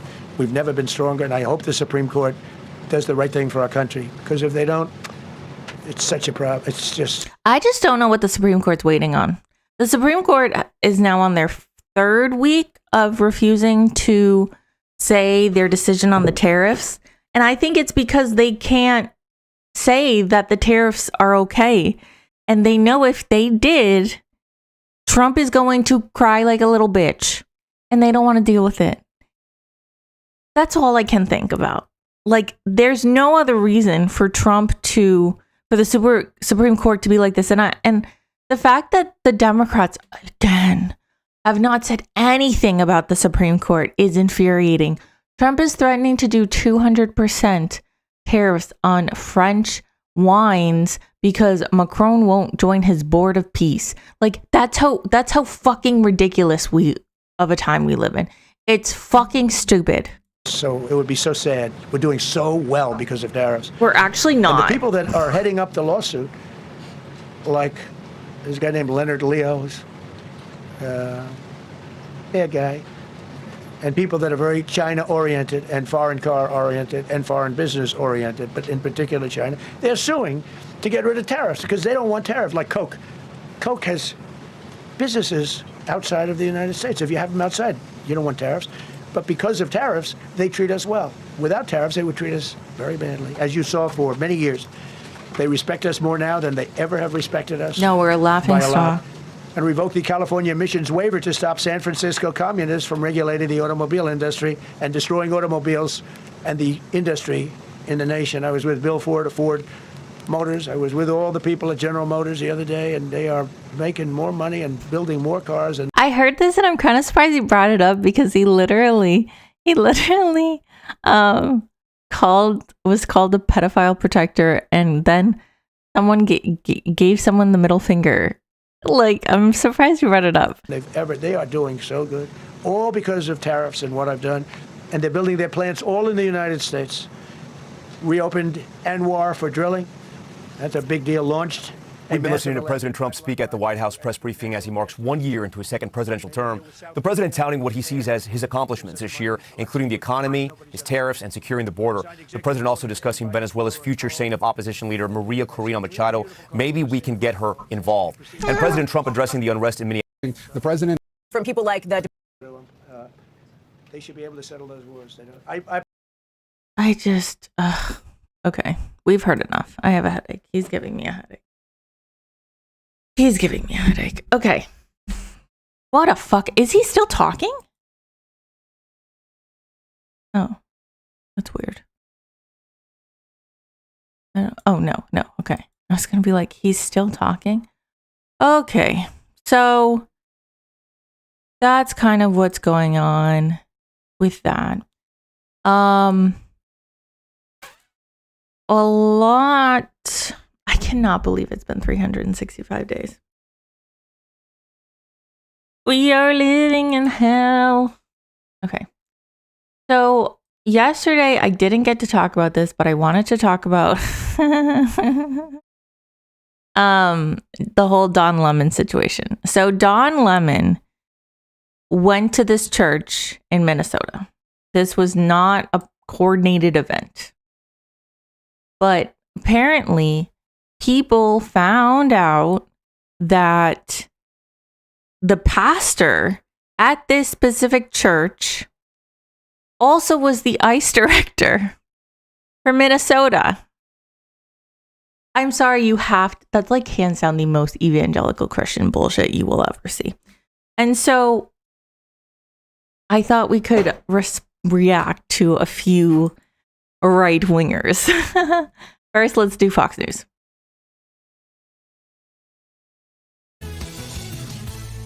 The Department of Justice is investigating the anti-ICE protesters who disrupted services at a... So remember, it's because the pastor works for ICE, and this is in Minnesota, that is being literally overrun by Gestapo every single day. church in Minnesota over the weekend. But the state's attorney general claims the demonstrators and journalist Don Lemon, who was with them, did not break the federal law the DOJ is accusing them of. Doug Lazater joins us live from Washington with all the details. Hi, Doug. Carly and Todd, good morning. This was an extraordinary escalation of the protests in Minnesota, the storming of a church. Now, here's how this played out. As former CNN host Don Lemon joined with protesters who believed one of the pastors at a church in St. Paul had connections to ICE. We're here to worship. We're here to worship Jesus because that's the hope of these cities. That's the hope of the world is Jesus Christ. So they are saying that he specifically is the one that literally is like the director of ICE in that area, which is diabolical. Also, but totally believable. Let's be real. Respect, please don't push me though. We're here to worship Jesus. That's why we're here. Okay, that's why we're here. What did he say? Please don't touch me. What? We're here to worship Jesus. That's why we're here. Okay, that's why we're here. That's what we're about. Do you think Jesus would be understanding we're about and love these folks? We're about spreading the love of Jesus. But did you try to talk to them as a no Christian? one is willing to talk. Minnesota's attorney general says protesters who stormed that church did not violate what's called the Federal FACE Act, but the Justice Department may not see it that way. Yeah, and things are done. Then it's going to be thrown out in like 2 seconds. What you saw there was anti-Christian, anti-law enforcement rioters storming a church in this country. And that's a violation of law. And we are absolutely investigating. Our civil rights unit has already sent experts out to Minneapolis today. The civil rights unit, the U.S. Attorney's Office, the FBI, DHS is investigating this because what you saw the fear in the eyes of the members of that church. Now, Lemon, meantime, defended his actions, saying this in a statement. It's notable that I've been cast as the face of a protest I was covering as a journalist, especially since I wasn't. That's what's so weird. They keep attacking Don Lemon.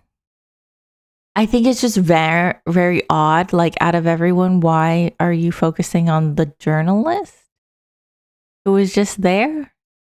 Not the actual story?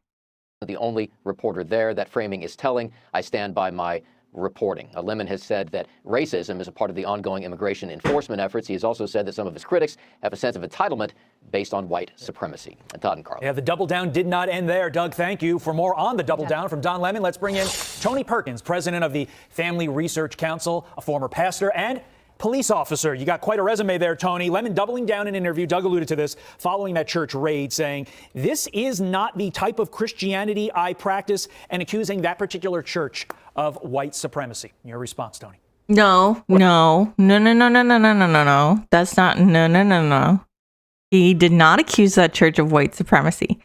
He said that church has a pastor that is literally an ICE officer.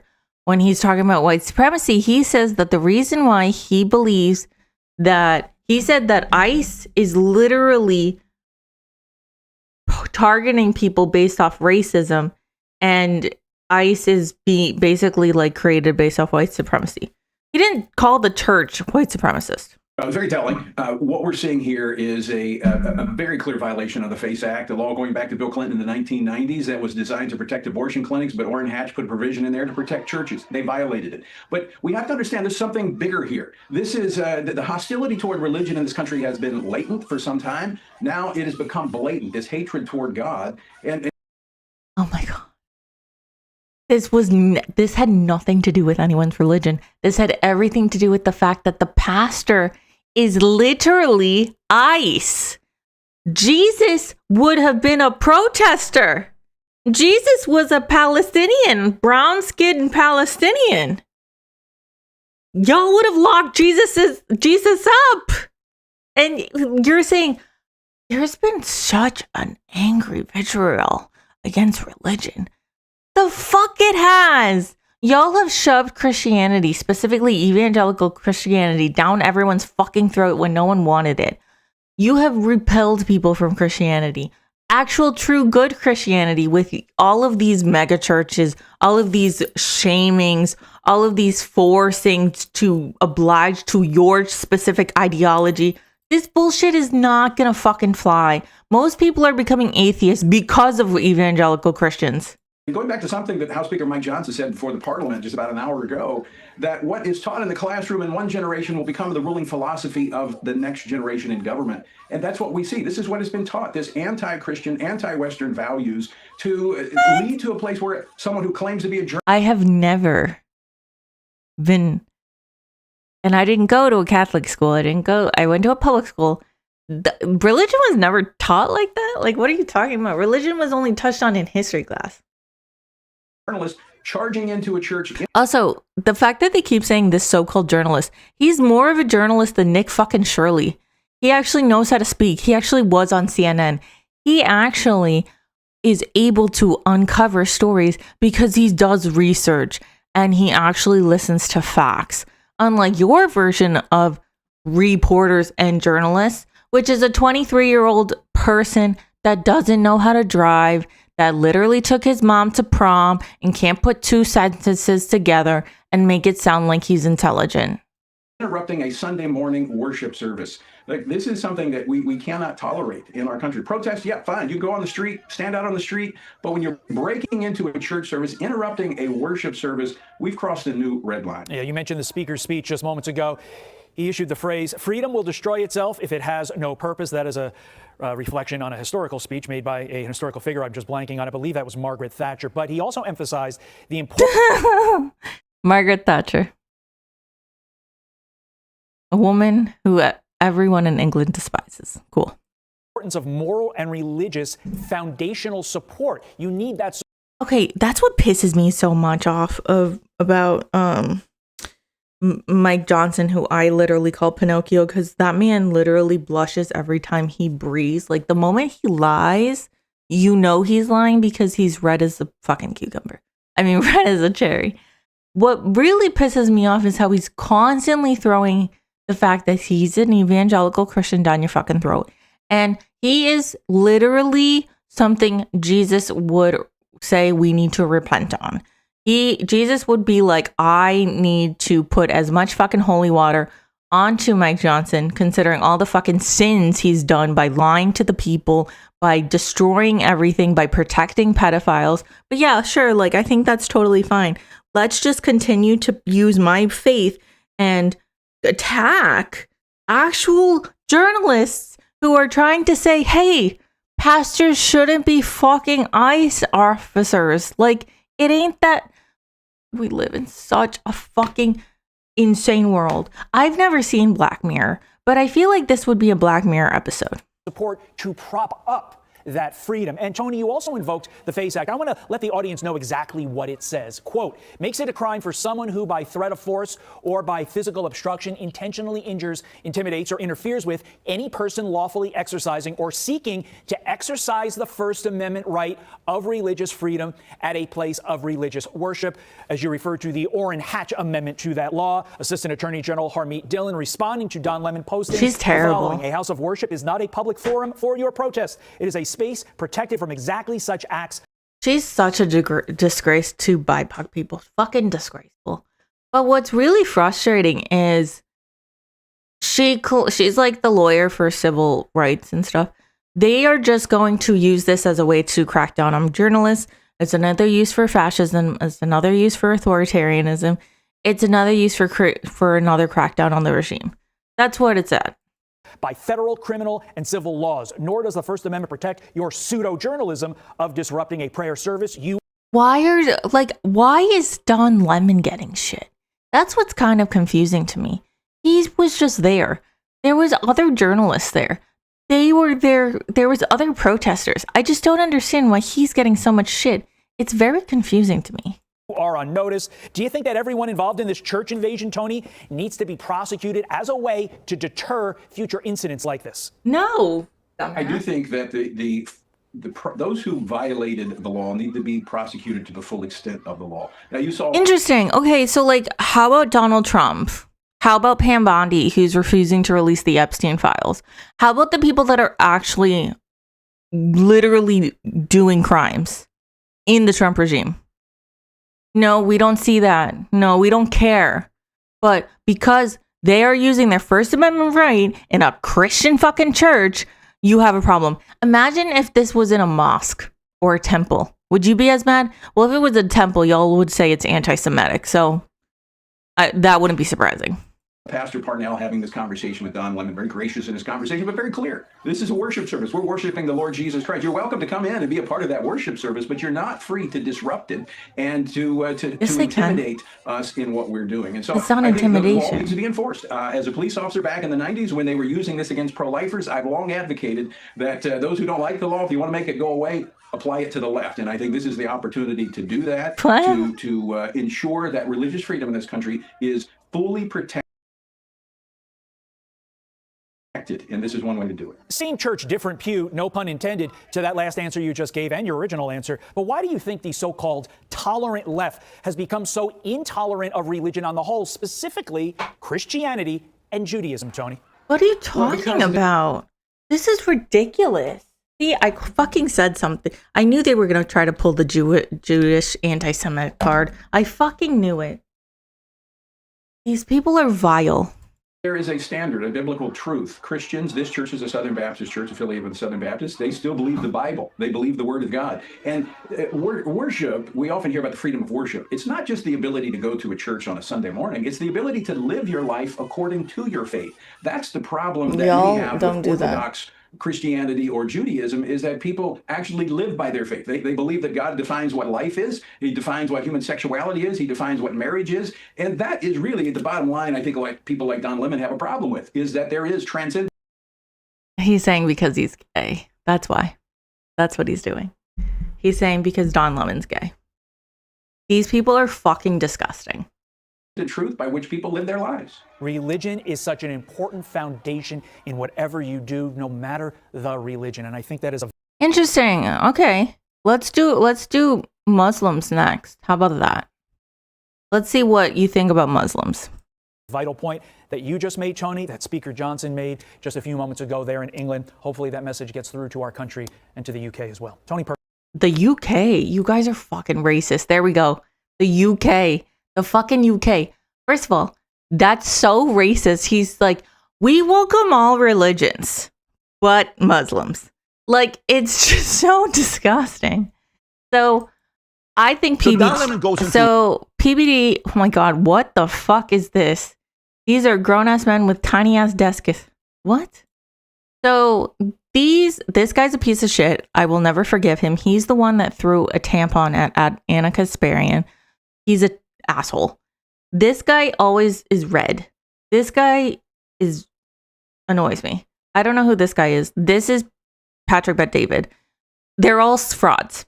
It's fine because who gives a fuck if the fucking right does it. But if anything, anytime holding accountability matters, no, that's too much. And they're talking about it. And I just think they're very entertaining sometimes because they freak out over fucking nothing. Church, okay? And he sees this pastor. I don't like this new setup. They had an old setup that like was so much better. They had like lockers behind them with like people's signatures. That was so much more. I like that better than this. This pastor is there minding his own business, doing his thing. And I don't know, maybe because he was thinking about how many brown people am I going to kidnap later. All of a sudden, everybody sees this clip going viral. Okay. And the clip is of Don Lemon with this pastor. And the pastor's like, what are you doing? Like, let us do our thing. Just watch this clip to kind of get an idea what's going on here. Go ahead, Rob. What do you think of this? I mean, this is unacceptable. It's shameful. It's shameful to interrupt a public gathering of Christians in worship. So, but there were folks. I have to take care of my flock. Okay, but listen, we live in there's a constitution in the First Amendment to freedom of speech and freedom to assemble and protest. We're here to worship. We're here to worship Jesus because that's the hope of these cities. That's the hope of the world is Jesus Christ. I'm going to be very respectful. Please don't push me though. We're here to worship Jesus. Yes. That's why we're here. Yeah. Okay, that's why we're. So apparently he said, please don't push me. And someone said he's not pushing.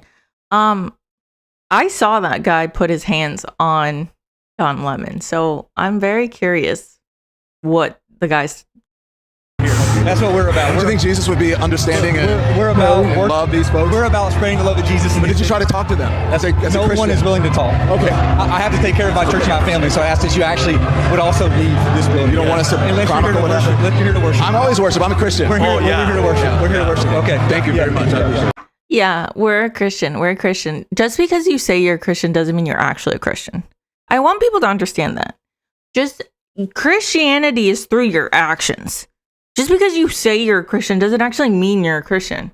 You have to actually follow the practices of Christianity. You actually have to be a good person. If you're literally signing up for ICE to deport people for being brown, then you're not a fucking Christian. You're a hack. Like, these people are disgusting. So, Rob, give us the context of this. This is what? This is at a church, I believe, in Minneapolis, right? Yes, it's in St. Paul. From what I found, the church is in St. Paul. I don't know who this guy is. That is at the church also works for the local ICE organization, and that is why the protesters showed up to protest his church service. But apparently what they violated was called the FACE Act. They didn't violate it. That's such a fucking... They didn't violate the FACE Act. Yes. Which prohibits you stopping people in a house of worship, and that's punishable by up to 10 years in prison and a $250,000 fine. Fuck the $250,000 fine. You're up to 10 years in prison. Hello. Where are you at with this? Well, okay. I know from time to time I speak about evil on this podcast, and I want people to know I'm not doing it out of repetitiveness. I'm not doing it because I have a lack of content. I just want to show people over. Oh my God, he cut his hair. He's kind of getting like old, like adult Pauly D. And over what we're dealing with. Ephesians chapter 6, verse 12, it talks about not flesh and blood, but about evil people, okay? I honestly think Minnesota is cursed. In 2024, Rob has a video. Rob, you can just fast forward it to the end. Satanic worshipers honor Tim Walz with a plaque celebrating his refusal to oppose the spread of Satanism at the state capitol. Look at this. Yeah, Pat, let her read this, Rob. Go ahead. This is in their state capitol. Worshipers, thanks Governor Tim Walz for not standing in the way of spreading Satanism in the state capitol building. Satan has a special place for you.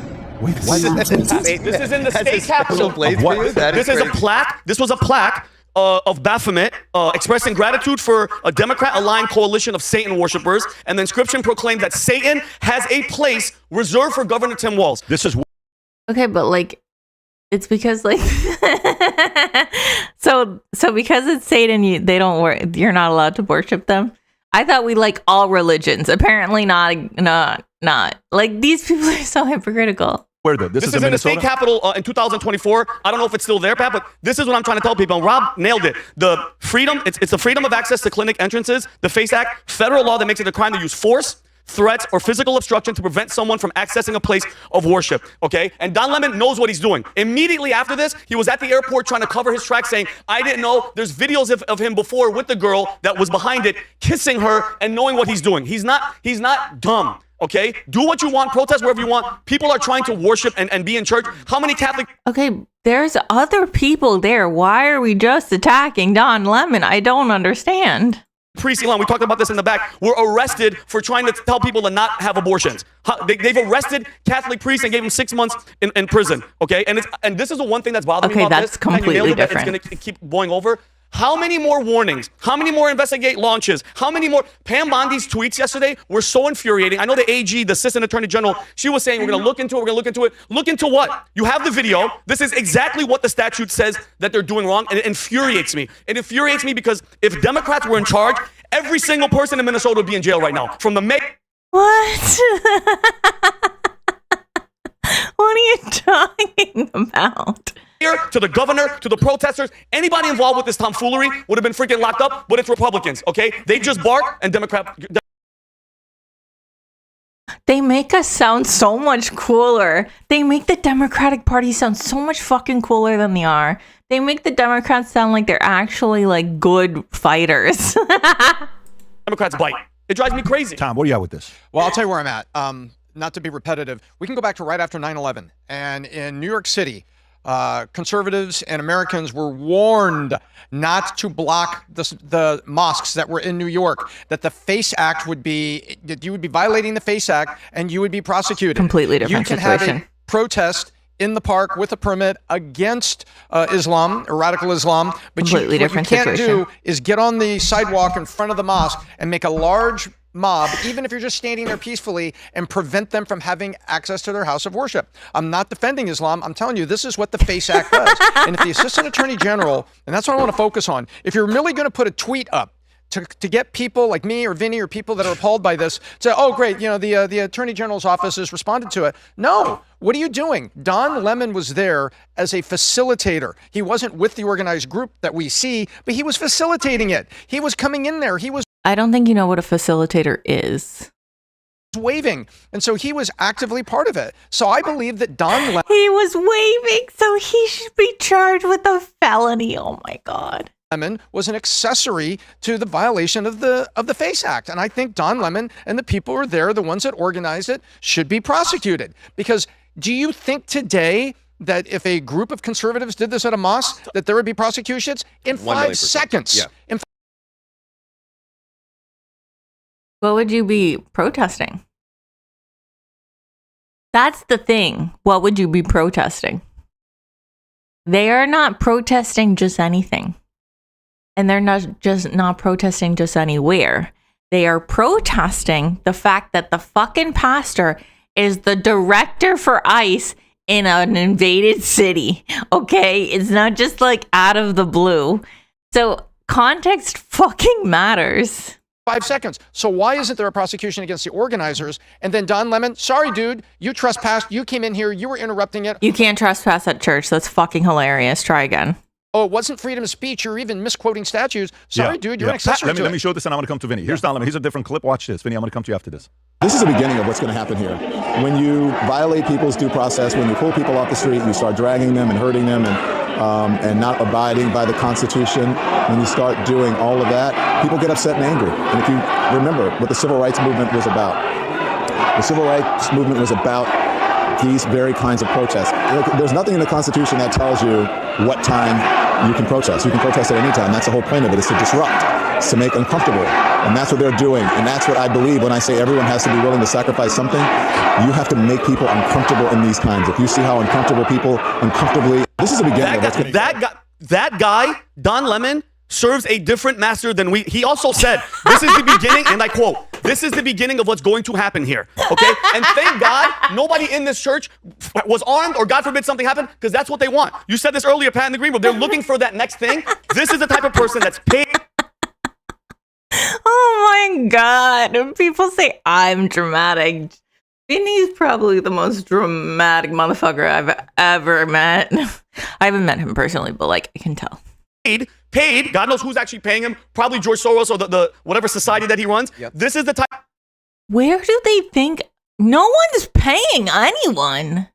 Type of stuff, time to open society that they're pushing, and they send people like this in. Okay, this is exactly what they want. I'm tired, and I know I'm speaking for the majority of people out there. I am sick and tired of the waiting and the launching and the writing letters and referrals and Clintons and everything. Enough already, okay? Because you nailed it, Pat. Something is about to happen. It's only a matter of days, maybe a week. Somebody is going to shoot. And Tom, you mentioned the mosque. If they came into a mosque, trust me, those people would have done people would have been hurt. Don Lemon's ass would have been handled in that church. This I'm He sorry. may have liked it, but conservative. What would have been handled, Vincent? Conservatives just don't do this kind of thing. I don't know who this Don guy Lemon's is. an activist. He's not a journalist. He's pushing for escalation. He went in there before. He literally was on fucking CNN. What are you talking about? He's probably more of a journalist than you will ever be. Before he knew any of the claims were verified. So he went in there with an intention of escalating a situation in a How does he escalate a situation by going in and asking questions? That's not escalating a situation.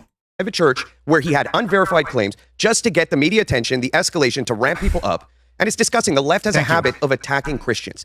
It's very interesting because you still just confirmed it, that the pastor does work for ICE. So it's not unverified. He works for fucking ICE. That is the whole point of this protest. These people are so frustrating. Also, this whole bullshit of the left has a habit of attacking Christians. No, evangelical Christians are on another level. And most evangelical Christians are Republican, but not all of them. But most. So because they're not fit into your specific ideology, Christianity has a lot of different sects as well. Like, and Catholicism. These people are so fucking annoying. It is a problem in this country. People will only tolerate it for so long. There's a massive hypocrisy in the country. They make it sound like they're witches. We hate them so much that we're gonna do what happened in Salem witch trials. Right now. And it's disgusting to see. There is nothing, and I've thought about this many times, that would push me to go harass an innocent person who is just trying to worship, regardless of anything else. There is nothing that would... No, I don't believe you. Get me into... They're not harassing the people. I want to be very clear. They're not harassing anyone, actually. They are letting their people in, I don't know what, parishioners? Are they called I don't go to church. Parishioners? The people in the church, they're letting them know that you're literally in with a hack. A fucking hack who is okay with deporting people because they're fucking brown and may not speak English correctly in their eyes. Mosque to go harass a random Muslim who is trying to worship, just like there's nothing... All you fucking do is harass Muslims. That is all you fucking do. All you fuckers do is harass Muslims. That could get me to do it for a Christian or Jew. But the left does not live by those standards. They will take action. They will do whatever they can to push you. And then the second anything happens in return, they have their martyr. They have their story.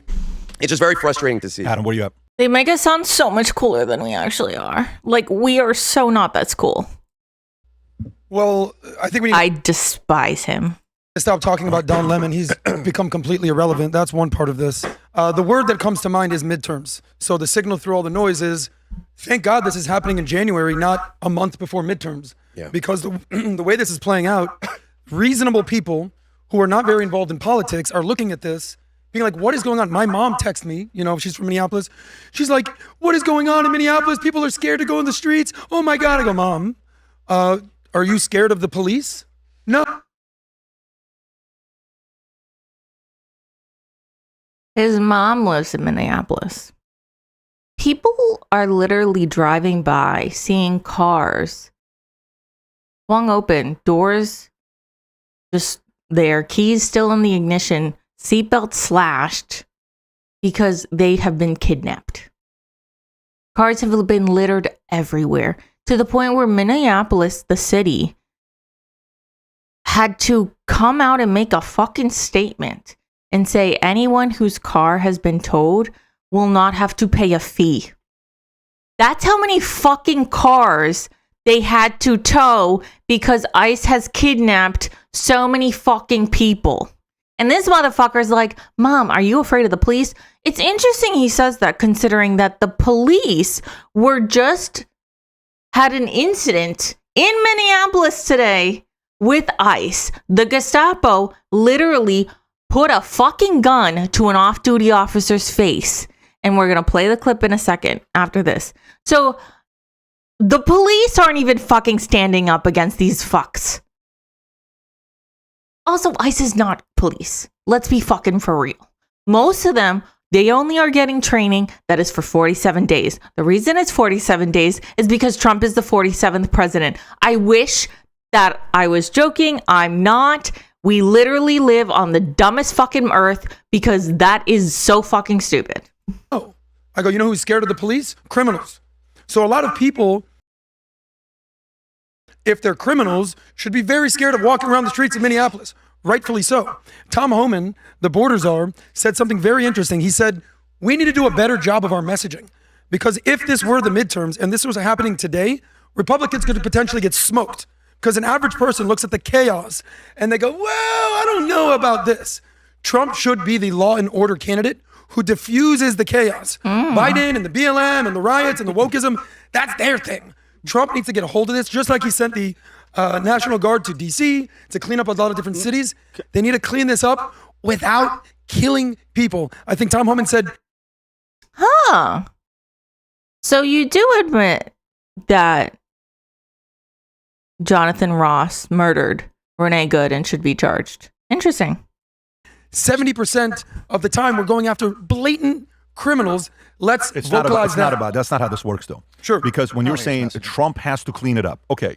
So, Rob, can you do me a favor? Go to PBD Podcast Instagram and go to the clip of ICE in 2014 under Obama. Just go under that. And there's a clip. If you don't have it, I'll send it to you. I'll forward it to you. I want the audience to see this. This is a CNN clip. This is 2014 we're talking about. It's 2026, okay? Two very different times. Homan was Obama's border czar, though. Obama did give us this motherfucker. During Obama, of what the ICE was doing, okay, at that time, and look how they're covering it, how difficult their job is. Go ahead, Rob, play this clip. Go ahead. Just before the sun rises in the Windy City, Immigration and Customs Enforcement agents fan out across Chicago to arrest criminals in the U.S. illegally. Tac 1, Tac 2, Tac in. CNN was granted exclusive access to witness some of those raids. Look how quiet it is. Just watch, and then I'm going to show you something else right after. We got 3 targets this morning. You know, some of the neighborhoods are a little sketchy, so we got to make sure it's not just the target we're looking at, but other people around us. They want to come out extra early, like right now, because they want to catch these people before they go to work. That's why it starts so early in the morning. Ready to check? All right, let's roll, guys. Okay, you see that? Now watch this. Rob, can you do me a favor? Go to that clip that I sent you. Look at this. Look at this. Barack Obama in 2015 awarded Tom Homan the Presidential Award for Service for Making Yeah, fuck that. Fucking bullshit. America safer at ICE. 10 years later, liberals want Tom Homan killed. It's the same Tom, but a different Democratic Party. What's the moral of the story here? I don't think there is winning here for Trump. I really don't think. If you remember a year ago, it's probably 2020. It's not even a year ago. I would say it's 2024, July, August. And we're talking about how many million. It was the month where there was a record-breaking 228,000 people that came in. Could have even been, November or October, record-breaking. Most illegal immigrants crossing the border. And then they said, this guy sends me a package. I'll never forget. I talked about this the other day briefly with the last Home Team podcast we did with Ann Coulter. The guy sends me a packet. And he says, Patrick, this is going to be the nastiest thing to get rid of all these people. It's going to be so difficult. And I'm reading the entire report at the House. And all I thought about is the moment they get in, the optics, to do this many people to get rid of, there is no way you can do it. Like, I'm getting a call from a friend. Somebody you guys all know, a friend. This is not good. Why are you guys doing this? I'm like, do you realize they're checking IDs of citizens? That's what they're doing. But that's what they can do. And that's what No, that's not what they can do, because that's not what ICE was created for.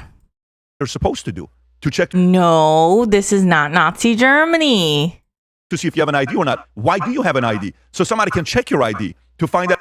No, you have a driver's license so you can drive a car. You have an ID so if you get involved with the police, not immigration. Also, your ID does not tell you if you're legal or not. And at the same time, they do not give a fuck if you have your ID. They don't care because they just want to meet their stupid fucking quotas so they can get more bonuses, because the Democrats and the Republicans literally gave them unlimited money, basically. If you're legal or not. That is not illegal. That's not something that they can't do. It is illegal. Because it's going to go to the heart, there is no winning. You said something, Trump's got to get a control of this. Notice under Biden, there was no protesting. Why not, though? Is it because Biden's such a great leader that there doesn't require... Are you serious? There was so much fucking... the genocide. Are protesting? Or is it the fact that you have to make chaos seem under a president to not want it again? They're playing this thing so perfectly well. What is he talking about? There was mass protests for 18 months while Biden was president. It's literally because of Gaza that Kamala Harris lost the fucking election. Like, what are we doing? And the media is running with it in such a perfect way that the American people, the percentage on the left and the independents that just watch the news are like, oh my God, this is horrible. When we set out to create a shoe that blends comfort. What the fuck is this? Oh, that was weird. So yeah. Okay, let's show about the ICE stuff. Yeah, it's just like these people, I don't know. I can't tell if they believe this or if they just want to spew these lies for like clicks and stuff. Like, I really can't tell. Like, do they actually believe this? Like, do they really believe this? Lies? I can't tell. Okay.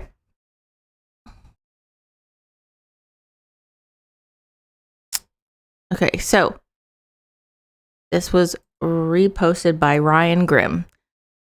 ICE agents pointed their weapons at a Minnesota police officer who's an American citizen She tried to film the encounter and they knocked her phone out of her hand. Truly, I'm surprised this hasn't happened sooner. I'm not going to lie. Good morning, everyone. I'm Mark Ruley, Police Chief of City Wait, let me make this louder. Whee! of Brooklyn Park.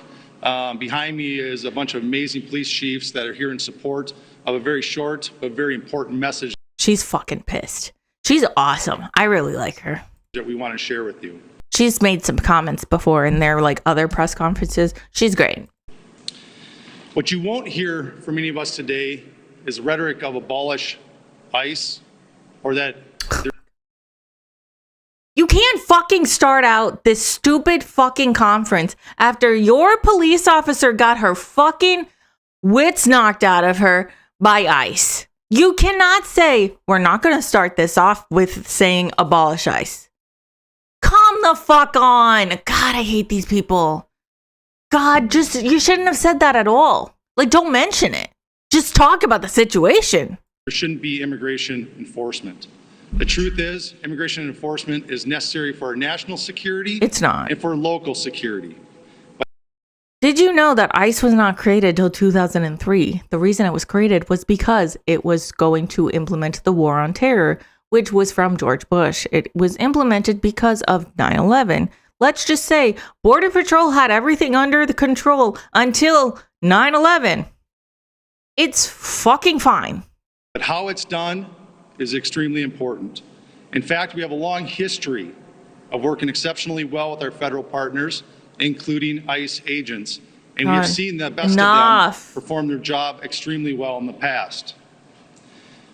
With that said, recently, as the last 2 weeks, we, as law enforcement community, have been receiving endless complaints about civil rights violations in our streets from U.S. citizens.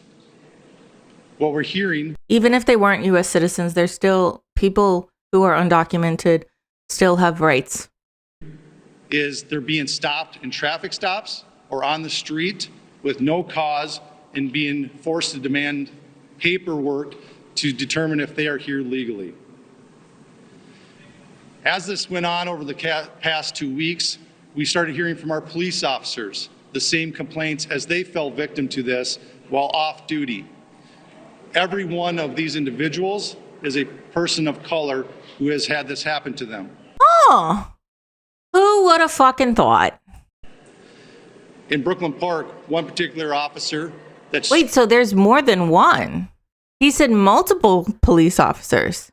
So he's just talking about one case, but apparently multiple police officers have had incidents. Oh my God, stop being nice. I would have fucking had a conference immediately. I would have been up their fucking asses calling them out. Enough with the kumbaya shit. We are in fascism. This is authoritarianism. We are under a dictatorship. These are not normal times. This is not the normal federal government. Like, what are we doing? shared her story with me, was stopped as she passed ICE going down the roadway. When they boxed her in, they demanded her paperwork, of which she's a U.S. citizen and clearly would not have any paperwork. When she became concerned about the rhetoric and the way she was being treated, she pulled out her phone. In an attempt to record the incident, the phone was knocked out of her hands, prevented her from recording it. The officer had their guns drawn during this interaction. And after the officer became so concerned, they were forced to identify themselves as a Brooklyn Park police officer in hopes of slowing the incident and It's fucking insane. That's diabolical. They're playing too nice. I'm sorry. They are being too fucking nice. They could have shot one of your people. They already killed someone in the fucking face. They need to be reined in. If you don't rein them in now, havoc is going to cause things to get worse. escalating the incident down. The agents then immediately left after hearing this, making no other comments, no other apologies, just got in their vehicles and left. Maybe we should just say we're police officers now. I wish I could tell you that this was an isolated incident. In fact, many of the chiefs standing behind me have similar incidents with their off-duty officers. That's insane. This isn't just important because it happened to off-duty police officers. These But are what it fucking- did do is we know that our officers know what the Constitution is, they know what right and wrong is, and they know when people are being targeted. They should have arrested them. Those officers should have arrested those people. Remember, an off-duty ICE person named, I'm blanking on his first name, but Palancos, he murdered Keith Porter on New Year's Eve when in California. An off-duty ICE officer murdered someone in cold blood on New Year's Eve. And yet, when a situation happens where an off-duty police officer gets pulled over, put a gun to their fucking faces, they don't immediately put that ICE officer into cuffs. They have cuffs on them. I fucking know they have cuffs on them. It's shit like that pisses me off. Why is ICE being held to another standard when they are fucking goons? They are fucking goons who don't give a fuck about the law. Most of them are criminals themselves. They're either pedophiles, they're either rapists, they're fucking criminals, and they can't even do fucking sit-ups. They only have training for 47 days. They're fucking pieces of shit. They're racist, white supremacist Nazis. And yet, they are being treated better than how an off-duty ICE officer treated Keith Porter.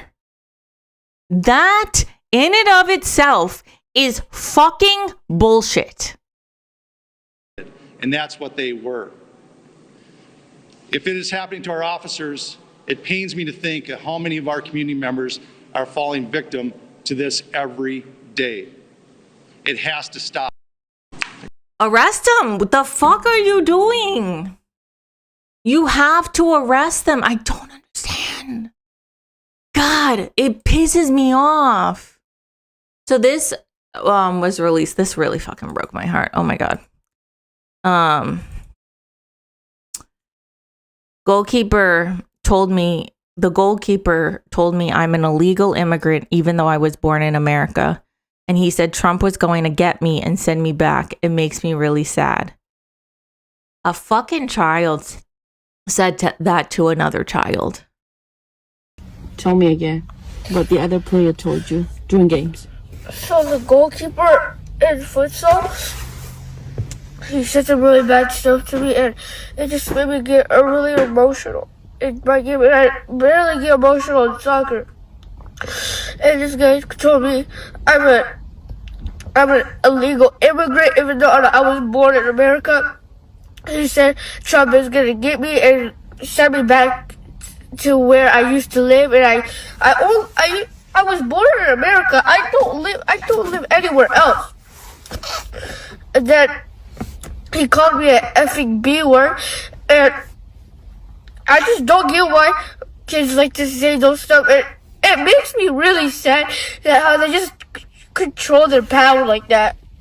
They think they have power, and it's just not nice. Sorry, man. Tell me again. That just breaks my heart. As someone who is a therapist, who has worked with children his age, he is going to keep this with him for the rest of his life. His life is forever changed because of this one incident. And this is just one of the incidences that we know of. There is going to be multiple incidences because we have 3 more years of hell. The hatred that Trump is spewing is infecting generations, destroying children's lives. This child who has no idea what that other child is talking about. What do you mean I'm going to be sent somewhere else? I was born here. What are you talking about? He has no fucking clue because he specifically shouldn't have to. No child should be treated this way. No child should be treated this way. No person should be treated this way, but especially the fact that another fucking child treated another child this way proves the hatred is taught. Hatred is taught. It is not created by that person. That kid hears that hatred at home and it thinks, let me make this kid feel like shit so I can be powerful. And now this child, for the rest of his fucking life, is going to be on fear because he's going to be like, I'm not wanted because I don't look white. It is disgusting what Donald Trump has done to this country. It is fucking disgusting what Stephen Miller has done to this country. And the fact that the fucking Democrats, to this day, still refuse to stand by immigrants, refuse to say abolish ICE, refuse to say that immigrants are not bad people is infuriating to me. Because look at this fucking child who is crying after a fucking soccer game because another little bitch child hears hatred at home. It blows my mind. And the only reason I'm so mad is because I fucking know that face. I've seen that face. And this is not going to be the first, this is not going to be the last time that this kid is going to have to deal with this. And this doesn't even include the children that are being ripped apart from their parents, being ripped apart from their family members.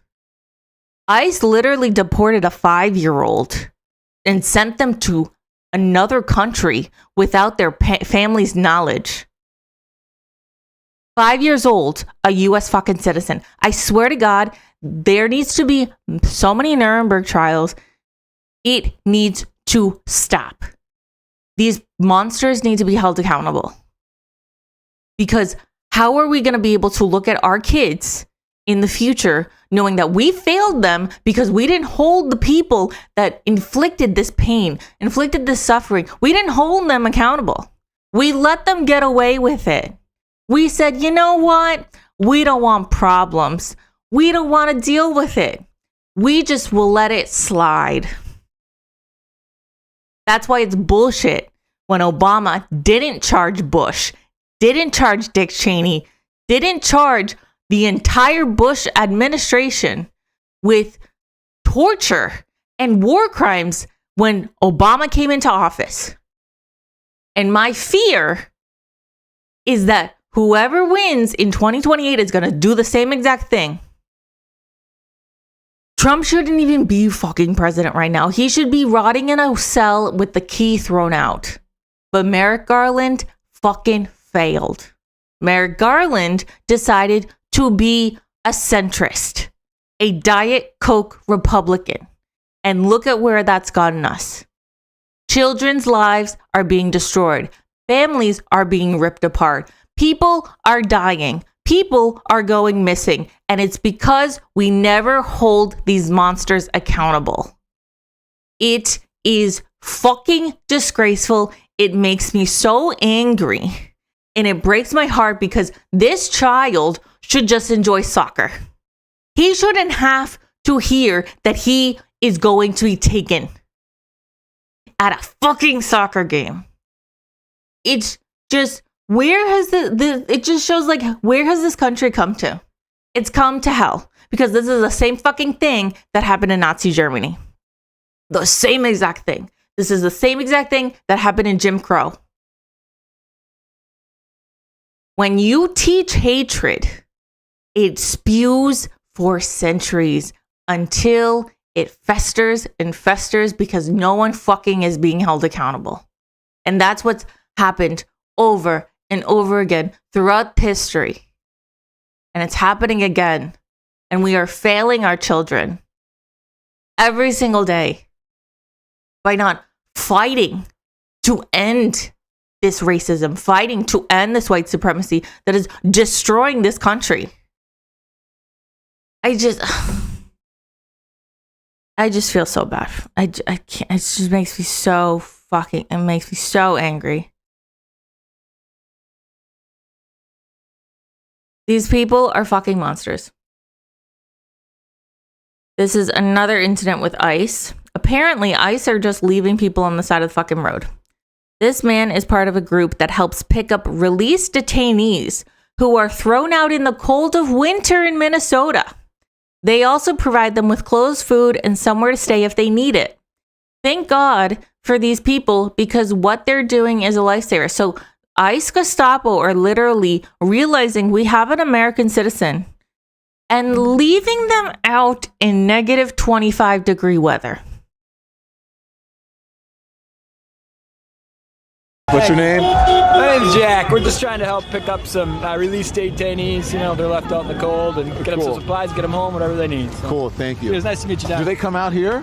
Yeah. When they release them? Yeah, we got, a whole little system. We're kind of got whatever you call these. Do you know when they're going to let them out? We don't know when. Yeah. And they just they just walk out? They just drop them out. I'm looking for somebody with a jail bag, and then we go and help out. Do they even have the it's freezing today? What I'm told is they've been taken. No, they don't have the right clothes. So in some ways, ICE should be thanking us, because that's like another type of murder. Throw them out in this weather, you don't last very long. So, but basically, I'm told they've been taking IDs if they're brown, and then also phones, no matter what. So we try to get them burner phones, things like that, get them a ride, whatever they need. So what do you think of these tactics? It doesn't feel right, man. I don't. How do you? I don't even want to entertain an argument. It's just like you think about these kind of two-way fetish people. Here's your moment. This isn't small government. I know that. So it's just hard to stomach. That's all. Thank you for the work you're doing. How many people have you helped so far? So this is my first day. I just started a new job. I get 2 days off a week, 2:30 to 11 p.m. So when I'm off, I'm going to be here. I just learned of this group that's kind of doing some meaningful stuff, and do my part a little bit. Why get involved? This beautiful city. It's a beautiful country in a lot of ways, and I just don't see us staying that way unless people stand up. Yeah. It's a cold day. You could be on your couch watching a football game, your feet up. That's exactly what I'd be doing, to be honest. But it's who else is going to do it? At this point, it's not the police. We need the people. What's your name again? Jack. Jack. Yes. Come here, brother. Yes. I appreciate you. That's what people need to do, man. You're amazing. That's what people do. Oh, this really upsets you. Why? It's you don't want people to die. You don't want. That's a tough one for me. But it just seems so clear. It's not right. It used to be like, oh, you're going too far with these Nazi references. Now it's like, how do you not make those comparisons? I don't know. I used to try to stay away from that. It escalates things, but it's just a trip looking out here. I don't know. I don't know how to take it in, stomach it, the whole deal. So. Well, you're doing, but you have to be willing to sacrifice something, and you are. Yes, so and your reporting has a lot of meaning too. Thank you, brother. Thank you, Don. God bless you. Thank you. Thank you. And you guys have helped folks, right? And you get them. This group has. Yeah. This is day one for me, but it sounds like 4 or 5 people is what I've heard the last few days. But it varies. It goes up and down. Thank you very much. You have a good one. Now that is what every American should take an example from that man right there. Could be at home chilling, and he's helping people. And what he says, what happens is, like, when the detainees come out, when they finally let them out, they just have like a bag and whatever they came in with. Jail bag, and they've been taking their phones and their IDs, and then you're asking for papers. So what do you do then? So how do they contact anyone to say I'm out? If they have their phones, we have to see them walk in, and we go and get them, pick them up, bring them home, get them food, whatever they need. So and if you weren't here, where would they go? That's what I'm saying. That's why I should be thanking us, because that's another type of murder. Because this weather, you die in. So I don't know. It's a weird conundrum. That's all. Thank you. Unbelievable. And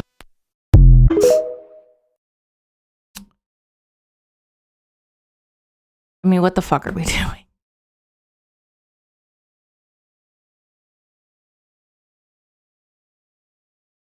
What are we doing?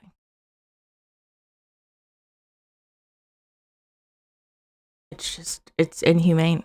It's inhumane. Here is another fighting to get ICE incident.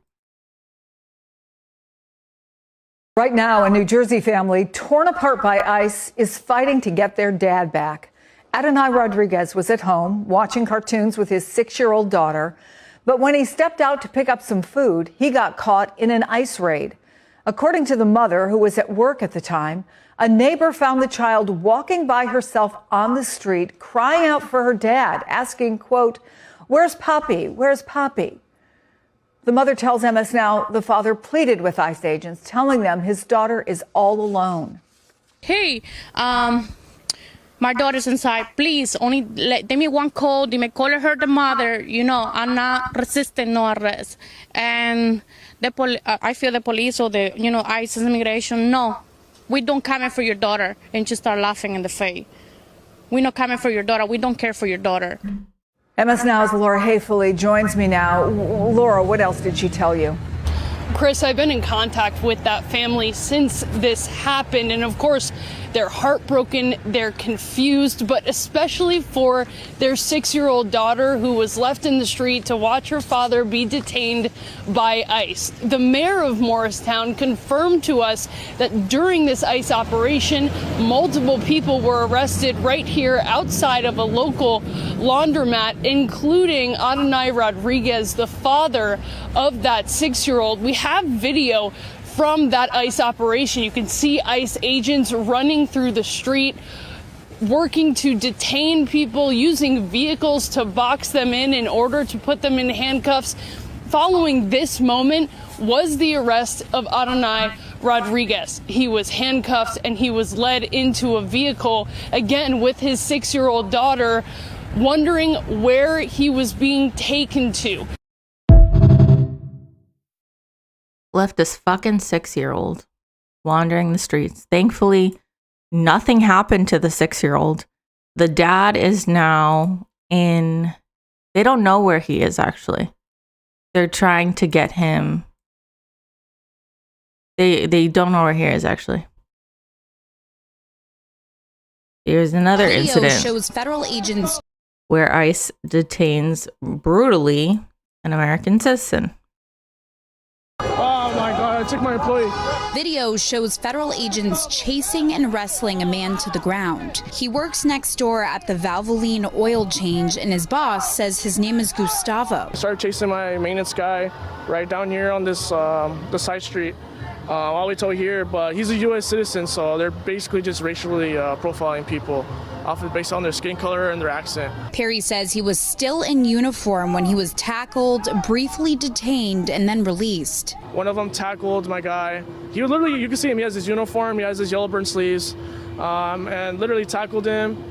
And then literally 3 guys had to drag him in the car. He's a U.S. citizen! Car wash employees tell us they saw the same aggressive tactics. They just come in here, they don't tell you who they are, masks up, and they don't identify themselves. They just come by, and whoever they see running, they just run after them. Protesters followed federal agents through the area, honking horns and shouting for them to leave.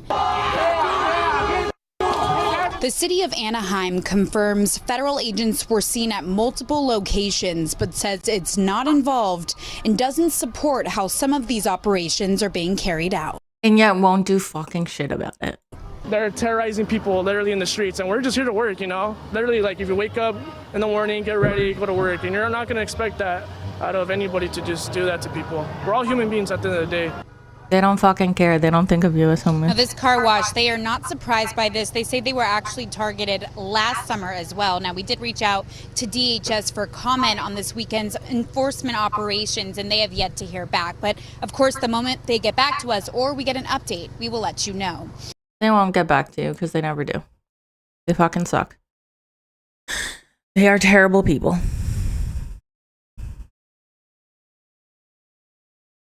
It's just ridiculous. This is also happening.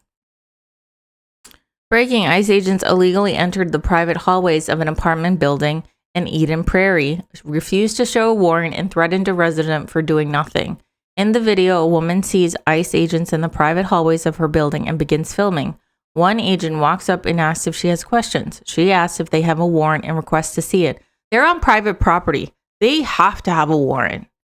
He refuses, saying she's, quote, not related, so they don't have to show it. Literally not fucking true. That's illegal. She's in a private area of her own building. She has the right to see a warrant. She then tells him she's just observing. The agent says that's fine, but warns her, not to, quote, impede the investigation. When she says she didn't understand what he said and starts questioning him more, he accuses her of whistling, making noise, and impeding, and threatens to arrest her if she does it again, except she never blew a whistle and she didn't impede. She only asked to see a warrant while filming them, fully within her legal rights. And their response to a U.S. citizen exercising her constitutional rights, intimidation, harassment, and a Fourth Amendment violation, all on video, which is exactly why you always record ICE whenever they show up. Rights are not optional, and videos don't lie. Hi, you have any questions? I asked if y'all got a warrant and if I could see it. He said no. So because you're not related to this person, we don't have to Okay, show well, you I'm here. This motherfucker has an accent. He has a fucking Spanish accent. They're gonna turn on you, brother, and I won't be sad. I won't be fucking sad. You turn on your own fucking people, I won't be sad when it happens to you. I really won't. Here to just observe. I have within my right to do so. But all that noise, all that stuff like that, you're impeding our investigation. I don't know what you just said. I don't speak Spanish. Yeah, because you're fucking Spanish, doing it to your own fucking people, and yet you think you're all hot shit. They're gonna fucking eat you alive. I'm speaking Spanish. I just heard your Spanish accent. I don't know what you said. You're speaking. This motherfucker said I'm not speaking Spanish. Bitch, your voice oozes with a Latino accent. Like, shut the fuck up. You spoke Spanish.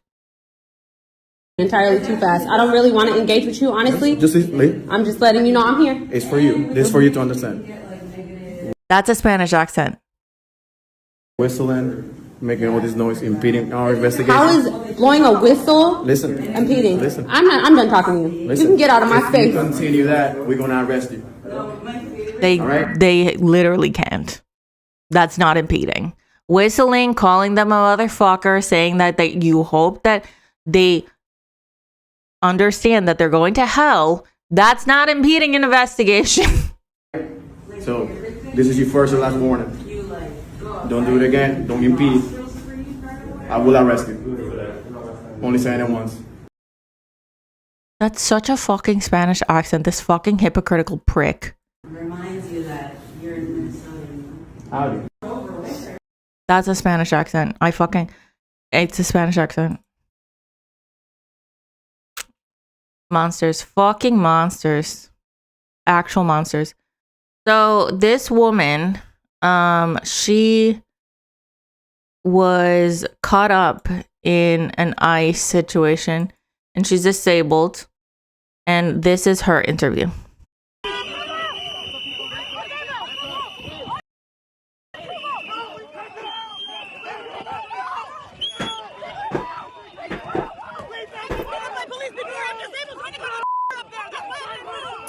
By now, you've probably seen this video from Minneapolis, a woman being dragged from her car while driving through a protest against President Trump's immigration crackdown. She was arrested 2 blocks from where an ICE agent shot and killed Renee Good a week before. You heard her screaming, "I'm disabled," as agents carried her by her arms and her legs from her own car. Tonight, we know her name, Alia Rahman. In just a minute, you'll hear from her for the first time in an exclusive interview. Alia says she was never part of the protest that day. She was simply just trying to go to her doctor's appointment. But in a statement, the Homeland Security Department called Rahman a, quote, agitator, adding she, quote, ignored multiple commands by an officer to move her vehicle away from the scene. She was arrested for obstruction. The Minneapolis Police Chief, Brian O'Hara, he watched the video. He sees it differently. Obviously, I don't know why law enforcement officers initially approached the vehicle. It pisses me off to see that. To see men doing that to a woman who's disabled. It pisses me off. If those cops works for me, they'd have a problem right now. With me now, Alia Rahman and her attorney, Alexa Van Brunt. Thank you both for being here. Alia, I want to start with you because this has been viral. People have seen this video over and over again. People have many opinions. This is what happened to you. It is your life. It is your journey. But the government, they're calling you an agitator. So can you just help me understand?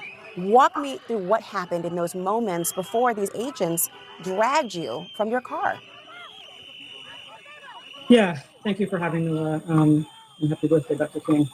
I'm really happy that you asked this question, right? Because I have been so concerned that folks might be distracted from the real issue at hand by instead debating why I proceeded slowly through a militarized traffic jam full of pedestrians and a cacophony of conflicting instructions. I was on my way to the doctor. I was on a main road that is a direct road from my house to the parking lot. Suddenly there's traffic in the road. There are vehicles blocking it ahead, vehicles that later I understood were ICE vehicles. People around me trying to understand what to do.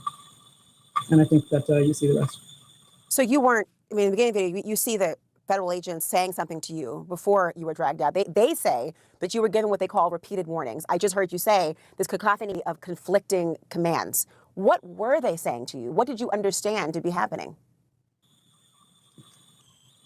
Well, I think I didn't understand what was happening, right? I am a disabled person who has autism, right? That is a big piece of this. But I think even someone who doesn't have the kind of auditory processing challenges I do would not know what to do with the sentence, move, I will break your effing window.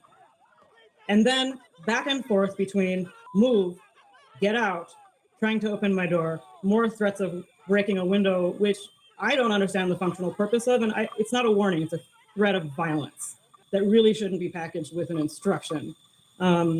Yeah, I mean, I'm happy to tell you about what my ears hear in that situation, but in my ears, my autism also comes with an auditory sorting challenge, where multiple human voices at like a loud party or on a chaotic street all sound like they're the person talking to me. So that's one reason, you see me looking and trying to identify which lips are talking to me, but of course that's not possible because ICE officers wear things that cover their mouths and faces except for their eyes, right? So it is so informative for you to explain what it was personally like for you, for us to have watched the video and now to understand at least a part of what you were experiencing in that, because there is a conflicting report from their vantage point that tries to explain what you were thinking or feeling, and you've done it yourself. But I want to be clear, you say you were not there to protest ICE. You were there on your way to an appointment and you stopped in the traffic and that got the conflicting reports and commands. Were you there to protest ICE? Had you ever protested ICE before in that arena? No. So when you went that day and you were detained, as you said, what was that like for you once you were? What happened after they took you? Number one, I experienced a very specific set of dehumanization practices during the 6 stages of detention and processing that I counted before I went unconscious and was taken out in an ambulance. Number two, during every one of those stages, I clocked ICE agents doing things that indicated they were not aware of what their job was or how to do it.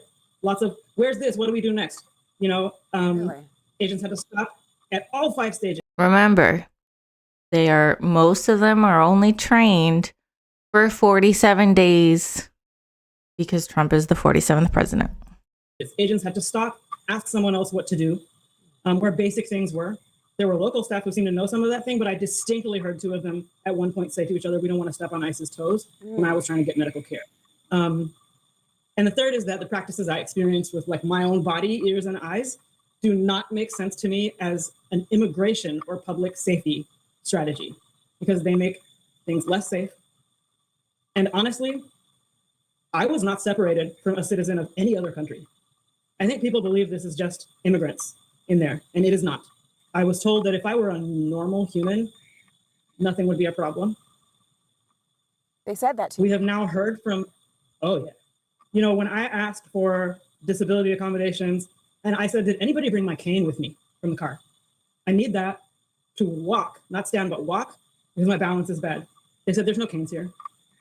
They stood me up in leg irons and said, walk, push my back. Walk, you can do it. Nobody said, maybe we should find something else. There was no medical screening. I was never once asked for my ID, even told I was under arrest, never charged. Wow.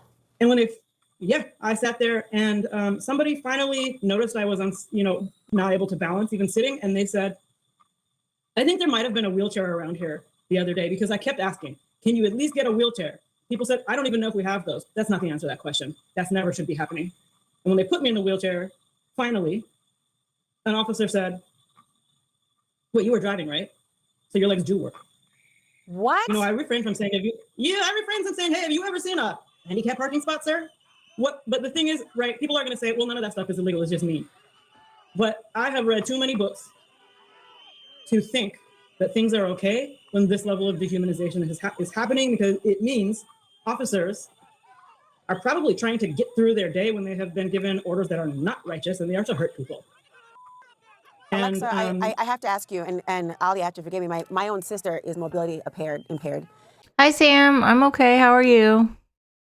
And she drives with the assistance, had to accommodate and adapt her car so many different times to be able to still function and live in the standard that she wants. What are the odds, like that this woman, this news, I do like her on CNN, that she has a sibling who is also needs accommodations to drive. Like, what are the odds? That's the thing. Like, you don't know how many people are affected by disabilities or know someone with a disability. And so for them to have treated this woman with such inhumane standards is not surprising. It's very common. I mean, the first people that were put in gas chambers were disabled people in Nazi Germany. Disabled people were the first ones. I get emotional thinking about it. But my blood is boiling thinking about that experience. So can you just describe from the legal perspective of it?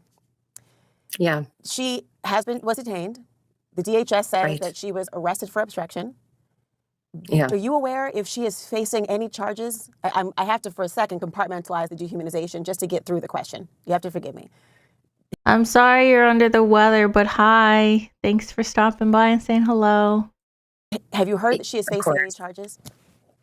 I have not heard, and it would, if she were, they would be completely baseless, because the people who violated laws at that scene were the DHS officers. And in particular, every officer in the way they treated her once they found out she had a disability, because Alia was very upfront about it. She told the officers, I am a woman with a disability. I have autism. She yelled it. You can hear it on the video. And they escalated at that point and then subjected her to a very brutal use of force. What the fuck? Pulling her out of the car, slamming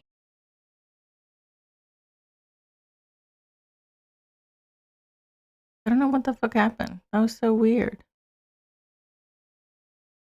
her down on the ground. And then carrying. Test ICE, had you ever approached? Cover their mouths and faces except for their eyes. My autism understand what was happening, right? Saying something to you before you were dragged out. They say that you were given what they call repeated warnings. I just heard you say this. Looking and trying to identify. It is so informative for you to explain what it was personally like for you, for us to have watched the video and now to understand at least a part. That indicated they were not aware of what their job was. I experienced with oh yeah. When I asked for, I think there might have been a wheelchair around here the other day.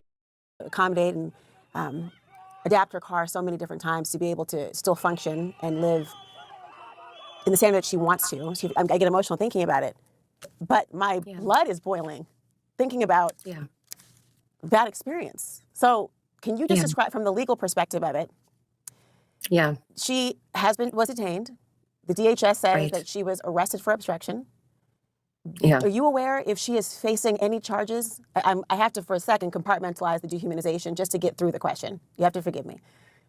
Have you heard that she is facing any charges? No, I appreciate you stopping by. Yeah.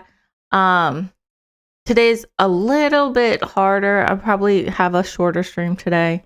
But I'm trying to do every day. That's the goal. Every day. I have not heard, and it would, if she were, they would be completely baseless, because the people who violated laws at that scene were the DHS officers. And in particular, every officer in the way they treated her once they found out she had a disability, because Alia was very upfront about it. She told the officers, You can tell that Alia is a great advocate for herself, and you can tell she has worked really hard to make sure that she knows what she needs. Just by how she has spoken and talked about her experience in very clear, concise. It's important to have people who have disabilities show other people who have disabilities that even if you're going through some very traumatic incidences, like the traumatic incident she was with, she still was very clear she was advocating for help. She was demanding that she needed a wheelchair. She was demanding that she needed her cane. She was making sure that she was doing everything she possibly could to advocate for herself. Whether they were going to follow it, that's on fucking them, but she at least tried. And I think that's very significant. A woman with a disability. I have autism. She yelled it. You can hear it on the video. And they escalated at that point and then subjected her to a very brutal use of force, pulling her out of the car, slamming her down on the ground, and then carrying her like an animal is the only way to describe it. That violates every police standard and how you're supposed to interact with somebody in a car. And it violates every standard and how you're supposed to interact with somebody with a disability. Abby, I mean, what we're doing. I despise him. No, I thought that was a really important video because I was kind of curious about an update on her. Excuse me. I'm trying to see. There's like so much else I wanted to talk about, but like I'm like running on fumes. Actually, you know what? Why don't we react to Crystal and Sagar's debate? I'm actually not surprised. That's a lie. Sometimes I'm really surprised at things Sagar disagrees with. Sagar constantly surprises me. Especially because turning now to Minneapolis. Like, I can't read him ever. I really can't. I don't understand. I can't ever read him. I would love to debate him though one day. That would be awesome. But I can't ever read him. He's very confusing to read. So I'm very curious what he has to say regarding the Don Lemon anti-ICE protest. And obviously Cristobal Queen, Slay Queen. Let's see what they have to say.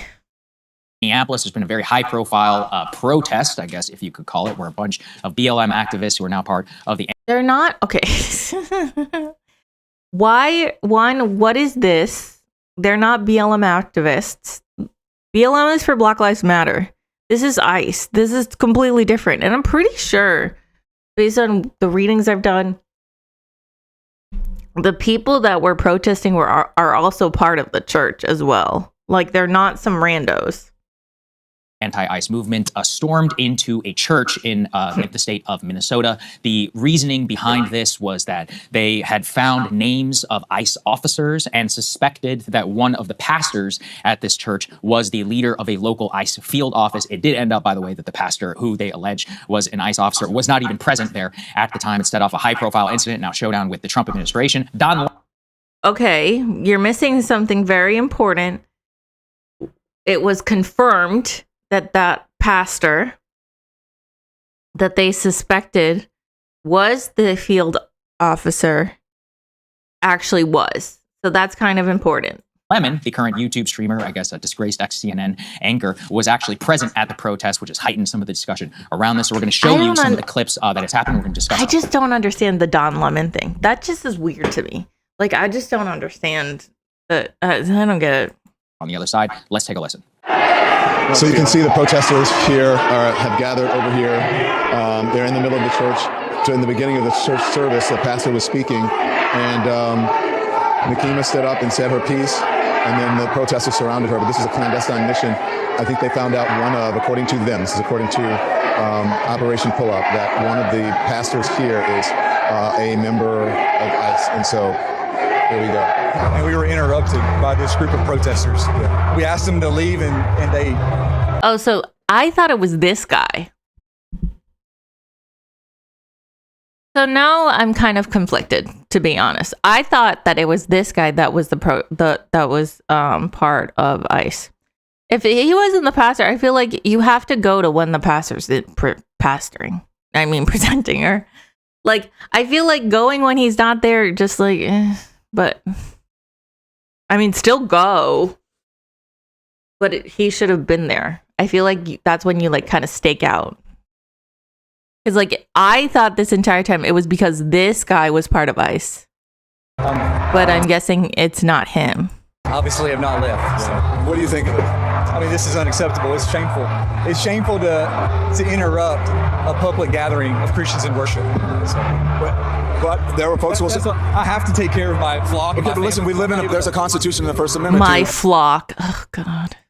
Freedom of speech and freedom to assemble and protest.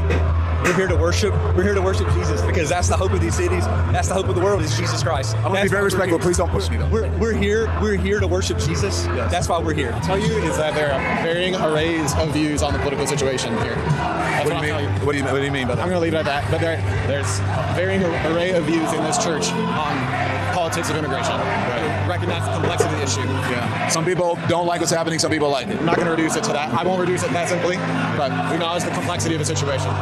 It's not complex. I don't like when people like that, especially like no. I'm sorry, like you are a white man. Shut the fuck up.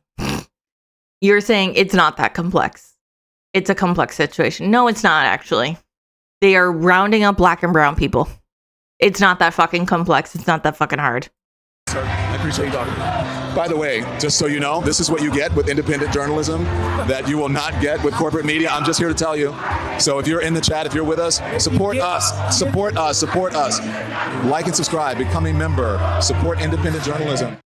So there's Don in the church asking for people to like and subscribe after accompanying these activists where he appeared to have had some foreknowledge. They're not activists. Do we need to understand what an activist is? This is relevant, by the way, whenever we'll get to some of the charges that may be levied against him with the Trump administration of all of these protesters who decide because they suspect, again, they did not even have it confirmed. It's been confirmed now later that a pastor who was not there is capable, was potentially a leader of the local ICE office, that they decide to come in to disrupt this service, to harass, intimidate, and scream at, including, by the way, women and children. And if anybody's wondering, it was a multiracial congregation. I don't know, Crystal. I mean, looking at this, like, I think that the spirit of BLM is alive and well. It's very clear, specifically because it's also a BLM. Why? There's no connection between Black Lives Matter and being anti-ICE.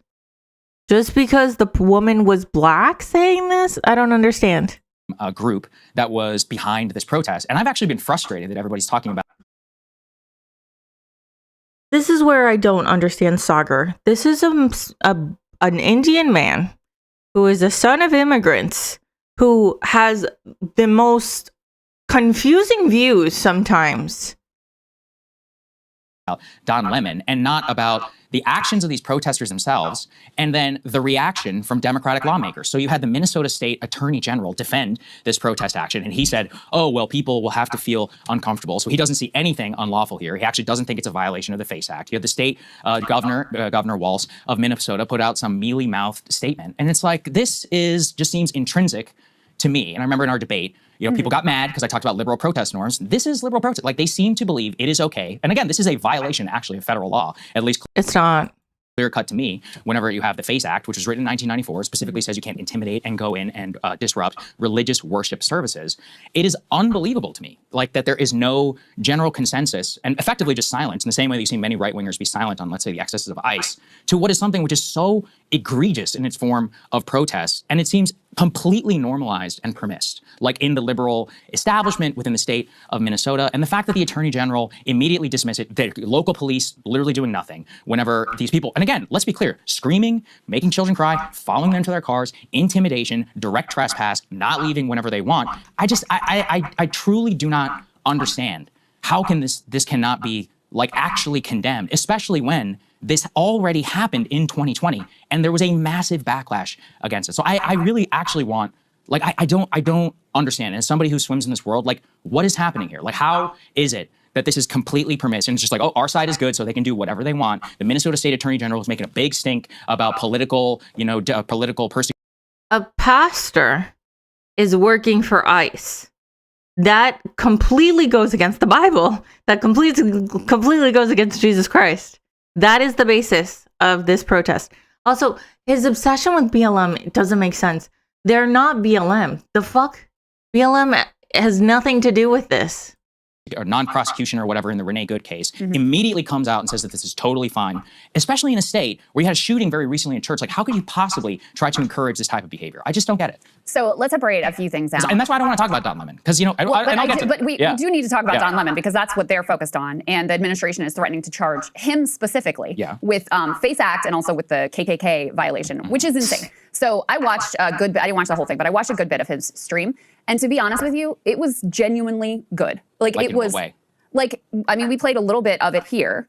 He was tipped off by the protesters that they were going to do this action. Okay. As a journalist, and no doubt he has a perspective. That doesn't mean that he isn't a journalist, right?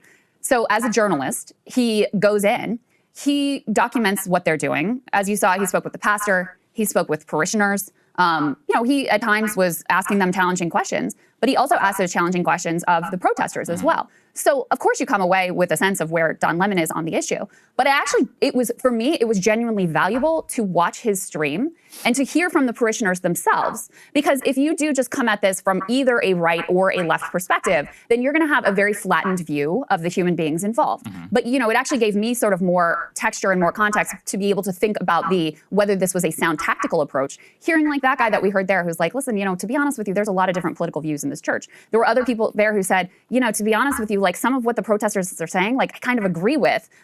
This to me is way out of line, and it's, you know, too comforting. I'm very upset about what they've done here. But to be honest with you, some of the things that they're saying might be things that I agree with. So, you know, in terms of as a journalistic endeavor, like I think you should like and subscribe. He's on the ground in Minneapolis. He is actually tracking what is going on here and giving you a window in that is not just caricaturish. Well, so the idea of charging him is truly insane. And we all know the reason why they are focusing on him, which I think is also worth saying as well. Because he's famous, because he's liberal, because he's hated. Yes, I think because he's black and gay.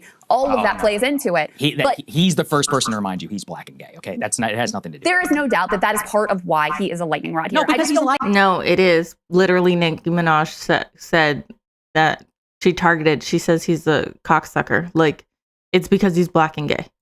I don't think that is deniable. But in any case, that's the reason that they have made the face. He wasn't even the only journalist there, by the way. So for Don Lemon, for them to even float charging him with the FACE Act, with this KKK, insane. And like on principle, as journalists, we should be vehemently opposed to that. Because genuinely, you may not, I know you don't like his views, he's a liberal, all of that. It's not because he's liberal that I hate him, but yes. But you don't like him. No, but here's the difference. As a journalist, like the ability to go in to document this protest, to be live, to talk to the protesters, to talk to the parishioners, to talk to the pastor, to talk to everybody on the ground. It was genuine. It was actually valuable content, and it is worthwhile looking at it because, you know, I think he, in some senses, did a favor to the right because you do get insane tactics. Yes. Because you do get more of a sense of you can't just view the church members there. I don't know what the problem is. Like he interviewed multiple different people. Like I'm not. Like what is the problem with his stream? Like he interviewed different people throughout. He interviewed multiple parishioners in a caricaturish way. When you actually listen to what they have to say, and you're there in the room with them and experiencing that. Now, for me, in terms of the protest tactics, you know, do I have like a moral issue with? No, I don't have a moral issue. I think it's crazy that there's an ICE field officer who is in any sort of. That should be the focus. The fact that there is a pastor that literally works for ICE in the city that they are currently being invaded. I feel like that in and of itself is fucking insane. Position of moral leadership. Fine, but that's this is a guy. Well, it is my business. It is a business. I mean, I'm a taxpayer of this country. I'm paying his salary. Sure, they are, you know, in the local community. Also, on top of that, churches don't get taxed, so it's kind of bullshit. Let me just finish for a second. So do I have a moral issue with? No, I don't have a moral issue with it. Do I think, and people get very mad when you say this, do I think it was tactically smart? No, of course not. You've given a major propaganda win to your adversary. You protected 0 immigrants, right? You're undermining the good work of the Will Stancils of the world who are out in the streets, tracking ICE agents, blowing whistles, and recording. I mean, and Trump posted actually yesterday before he started posting like his private text with Emmanuel Macron or whatever, he posted that there was, quote, too much focus on ICE agents and not enough on the fraud. Why? Because he sees that these videos that everybody's seeing of, you know, pulling some elderly American citizen out in practically his underwear in the snow, tear gassing a 6-month-old baby, shooting now a Venezuelan national on top of the killing of Renee Good. Like he's seeing that this is not going well for him in the public opinion. Those tactics are working. And instead today of being able to talk about those things and those abuses, we're having to have a debate about interrupting church services in this way that I think for a lot of Americans is going to look over the top and very uncomfortable. It's because it is over the top and it is ridiculous. Like, these people violate the social contract at the most basic level. But can I ask you one thing though? Because do you also, I think you used the term egregious, is that fair? Yeah. Do you also think it's egregious that ICE has interrupted church services to make arrests of undocumented immigrants? But see, no, this is kind of my point, is that it is a race to the bottom. And if we want to have some sort of norms whenever we're like... Okay, but like, answer the question. And by the way, even then, it's a bit difficult. But do you? Because it is a bit difficult when you have churches who basically declare themselves as a place where the law itself, immigration law, does not be allowed to enforce. Like, that would be like saying... Is he saying what I think he's saying? Saying that you can commit any crime inside of a church, and as long as you do, that you're going to be immune from federal or... Dude, hello, watch Spotlight. These motherfuckers rape children on a daily basis. Hello. They don't do shit to protect people. What? State prosecution. So, you know, I do think it is fundamentally different. And then second, you know, on this journalist point. In a sense... No.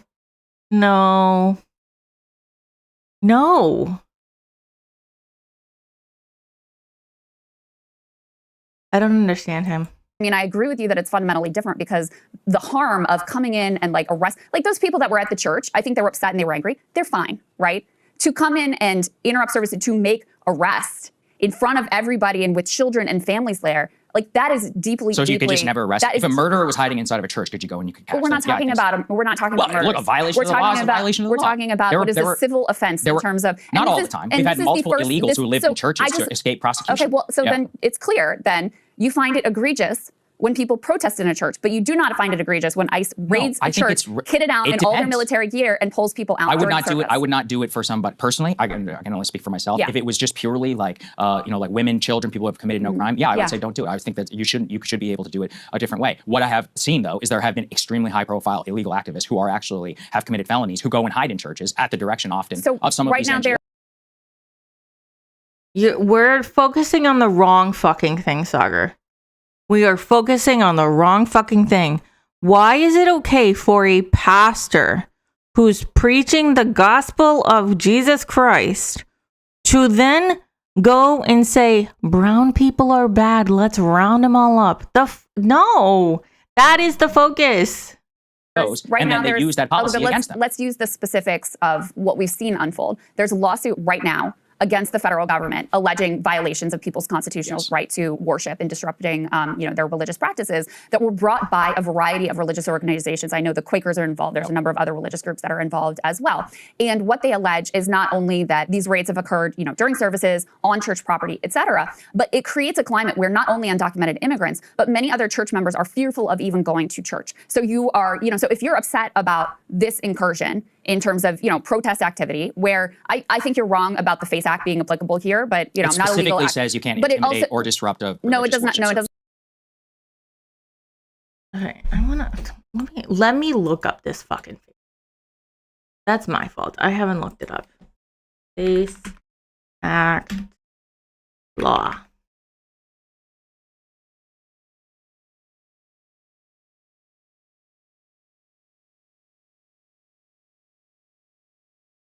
I can't even go to DOJ because I don't trust them.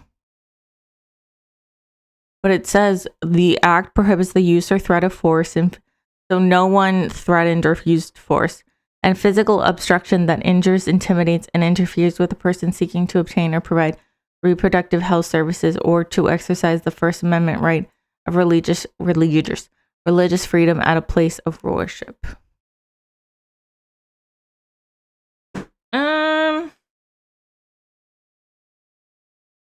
I feel like this is a different situation because you see people doing blocking shit all the time when it comes to abortion clinics. I don't know.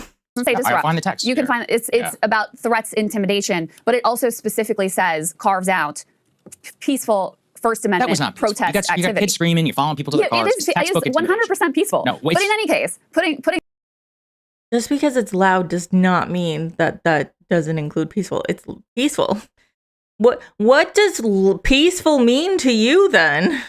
That aside, right? I think if you are upset about people going into a church to protest peacefully during a church service, I would say that to be morally consistent, you should be even more upset about the violation by federal agents coming in during service to arrest people. And so that's why, you know, I mean, the right's upset about this. Again, I think the tactic was not smart. I think it caused, you know, gave the right something that obviously they see as a propaganda win. I don't think it was the right way to go about things. But I also can't take seriously the right's like, oh my God, the sanctity of religion, blah, blah, blah. Because these are also, in some cases, the same people. I think Tommy Tuberville, like yesterday, said that all Muslims are terrible and the enemies within the case. Like they have no respect for any sort of like blanket religious tradition. It's only when it comes to, you know, something they don't like from the left and specifically with regard to but okay, you can say the other side is inconsistent, but that doesn't mean that you shouldn't condemn it. And here we have the law specifically says injure, intimidate, or interfere with religious worship. There's no, it's like open and shut for every single one of these You don't think that they injure, intimidate, or interfere? They injured. No one's injured. Not intimidate or interfere. And again, there is I'm sorry, Chris, that is ridiculous. Specific carve-outs for, again, peaceful First Amendment protest activity. I don't think. Now, do I think, you know, maybe like a trespassing charge potentially, but the person that they focused in on here is specifically Don Lemon, and that to me, I think should be. Again, as a journalist, I think you should find very troubling. So here's my transgressive take. I would agree with you if we had not already had multiple journalists who were prosecuted on the day of January 6th. You had at least three streamers that I know of, Isabella DeLuca, Baked Alaska, and Owen Schroyer, who were all prosecuted. Okay, you gotta be fucking kidding me. There's a complete difference between January fucking 6th and a church. By the DOJ, and some of them actually spent time in prison, even January 6th, hello, insurrection. What are we fucking doing? though they were streaming. It doesn't fucking matter. No, Sagar, fucking cut it out. Enough. Are you kidding me? What was going on. Under the same thing, you could make that argument is that they were. No, you can't. The FACE Act does not protect streamers from streaming the fucking coup attempt that is happening on the Capitol. Are you joking? Interviewing people, but giving context. Do you support that? No, I don't. Okay, then you should be. No. Then what? Shut up. If you don't support it, shut up. And that's why I was saying, that's my transgressive take, is while I despise Don Lemon, I think we should set a standard, actually. And this is part of my frustration, is we're all focusing on Don. No, it's about, the story is the protesters and Keith Ellison. The story, in my opinion, is the fact that there's a pastor that is ICE. That's the fucking story. And Governor Walz and Jacob Frey and the entire Lib industrial complex, which has zero to say about it. Pramila Jayapal even did the meme where she said it was mostly peaceful whenever she was. And it was that's peaceful. why I'm like, but look, that's again, true. Look, if Nick Shirley, let's put Governor Walz's. Well, Nick Shirley did go and demand to see a bunch of kids at a daycare, and no one's arresting him. Nick Shirley fucking went to January 6th. If a Somali fraudster was a leader of a mosque and it was Nick Shirley and people went in, these people would be screaming to high heaven. You think they'd be talking about mostly? Okay, but there's a complete difference about fraud and ICE protests. What are you talking about? If Nick Shirley did that, yeah, people would be pissed because it's about fucking fraud. If this pastor, which is true, is the director of ICE in that area that is currently invading their fucking area and kidnapping and disappearing their friends and family members and their neighbors, of course it's a completely different situation. Peaceful, not for a second. And you'd be defending him. No, I actually would not be defending him because I think this is crazy behavior. I'm even said that Nick Shirley literally did a piss poor job and is a retard who doesn't know what the word benevolent means. So I'm not somebody who's sitting here and defending all of these types of tactics. And I defended all the January 6th streamers. I don't think Don Lemon should be charged, which is why I'm so frustrated that Don Lemon somehow, by the way, we can get to his little clip about claiming white supremacy and denigrating people. Again, the enduring. It's about ICE. It is literally about ICE. That is why he said white supremacy. It is literally about ICE. Image of that protest is an Asian family who are trying to protect their child from these freaks who are screaming in their face. But this is the It is about ICE. issue is that BLM, and people always are like, why does he talk about it so much? This is the beating heart of liberal activism. But the right to reason- It is about ICE. That is why. But I think the right to be antisocial. That is protest. Yes, that is protest. No, but to what end? Is that they believe that their moral righteousness gives them the right to destroy, disrupt, loot, riot. Can you acknowledge, though, that it is some crazy business to have a guy who is the field officer, like the head of the agency, the regional agency of ICE, to be in a position of moral authority like that? Like that is wild. But that's not up to me to defend. That's up to the church. If they're okay with it, then fine, whatever. No. You cannot preach the gospel and then the next fucking day say, yeah, let's round up a bunch of fucking brown kids and deport them to fucking Texas. Are you insane? No. In the same fucking city that is being invaded by Gestapo, literally cars are being stranded on the side of the road with seatbelts slashed and the keys left in the fucking ignition because ICE kidnaps them. There are so many cars building up in Minneapolis that Minneapolis has said, hey, if you need to find your car, we're not gonna fucking find you. That's how many fucking cars have been disappeared. How many people have been disappeared and how many cars have been just left in the middle of the road because of ICE. It's fucking insane. There are crazy black pastors around here who literally believe in like straight black nationalism. Do I think that's consistent with American values? No. In lawsuits about all of the aggressive and illegal tactics here. And I think the reason, he wasn't even there. And I think the reason why that's the only thing I'm kind of like frustrated with. If they should have waited till he was fucking there. That's the only thing I'm going to challenge on the protesters. You should have protested when the motherfucker was speaking. It makes more sense. Hello, you got to do some scouting. People, oftentimes comment on how much you bring up Black Lives Matter. And like the level of energy that you bring to this, which is some private individuals who did a protest that you don't like. But then, to me, the much more important and consequential part of this story is those are like relatively powerless individuals, right? It's not true. Of course it is. No, it's not true. Of course you're looking at it as a vacuum and not in a vast permission structure. Can I finish? Who did a thing that you don't like? Okay, I think that is so much less consequential than the fact that you have the federal government with all of its powers, who are aggressively and illegally using tactics in a widespread manner that amounts to a terror campaign in these communities. And with this story specifically, I find the most important, most troubling thing not to be some tactics that I don't think are effective, but to be the fact that you immediately reach for, let me criminalize this journalism.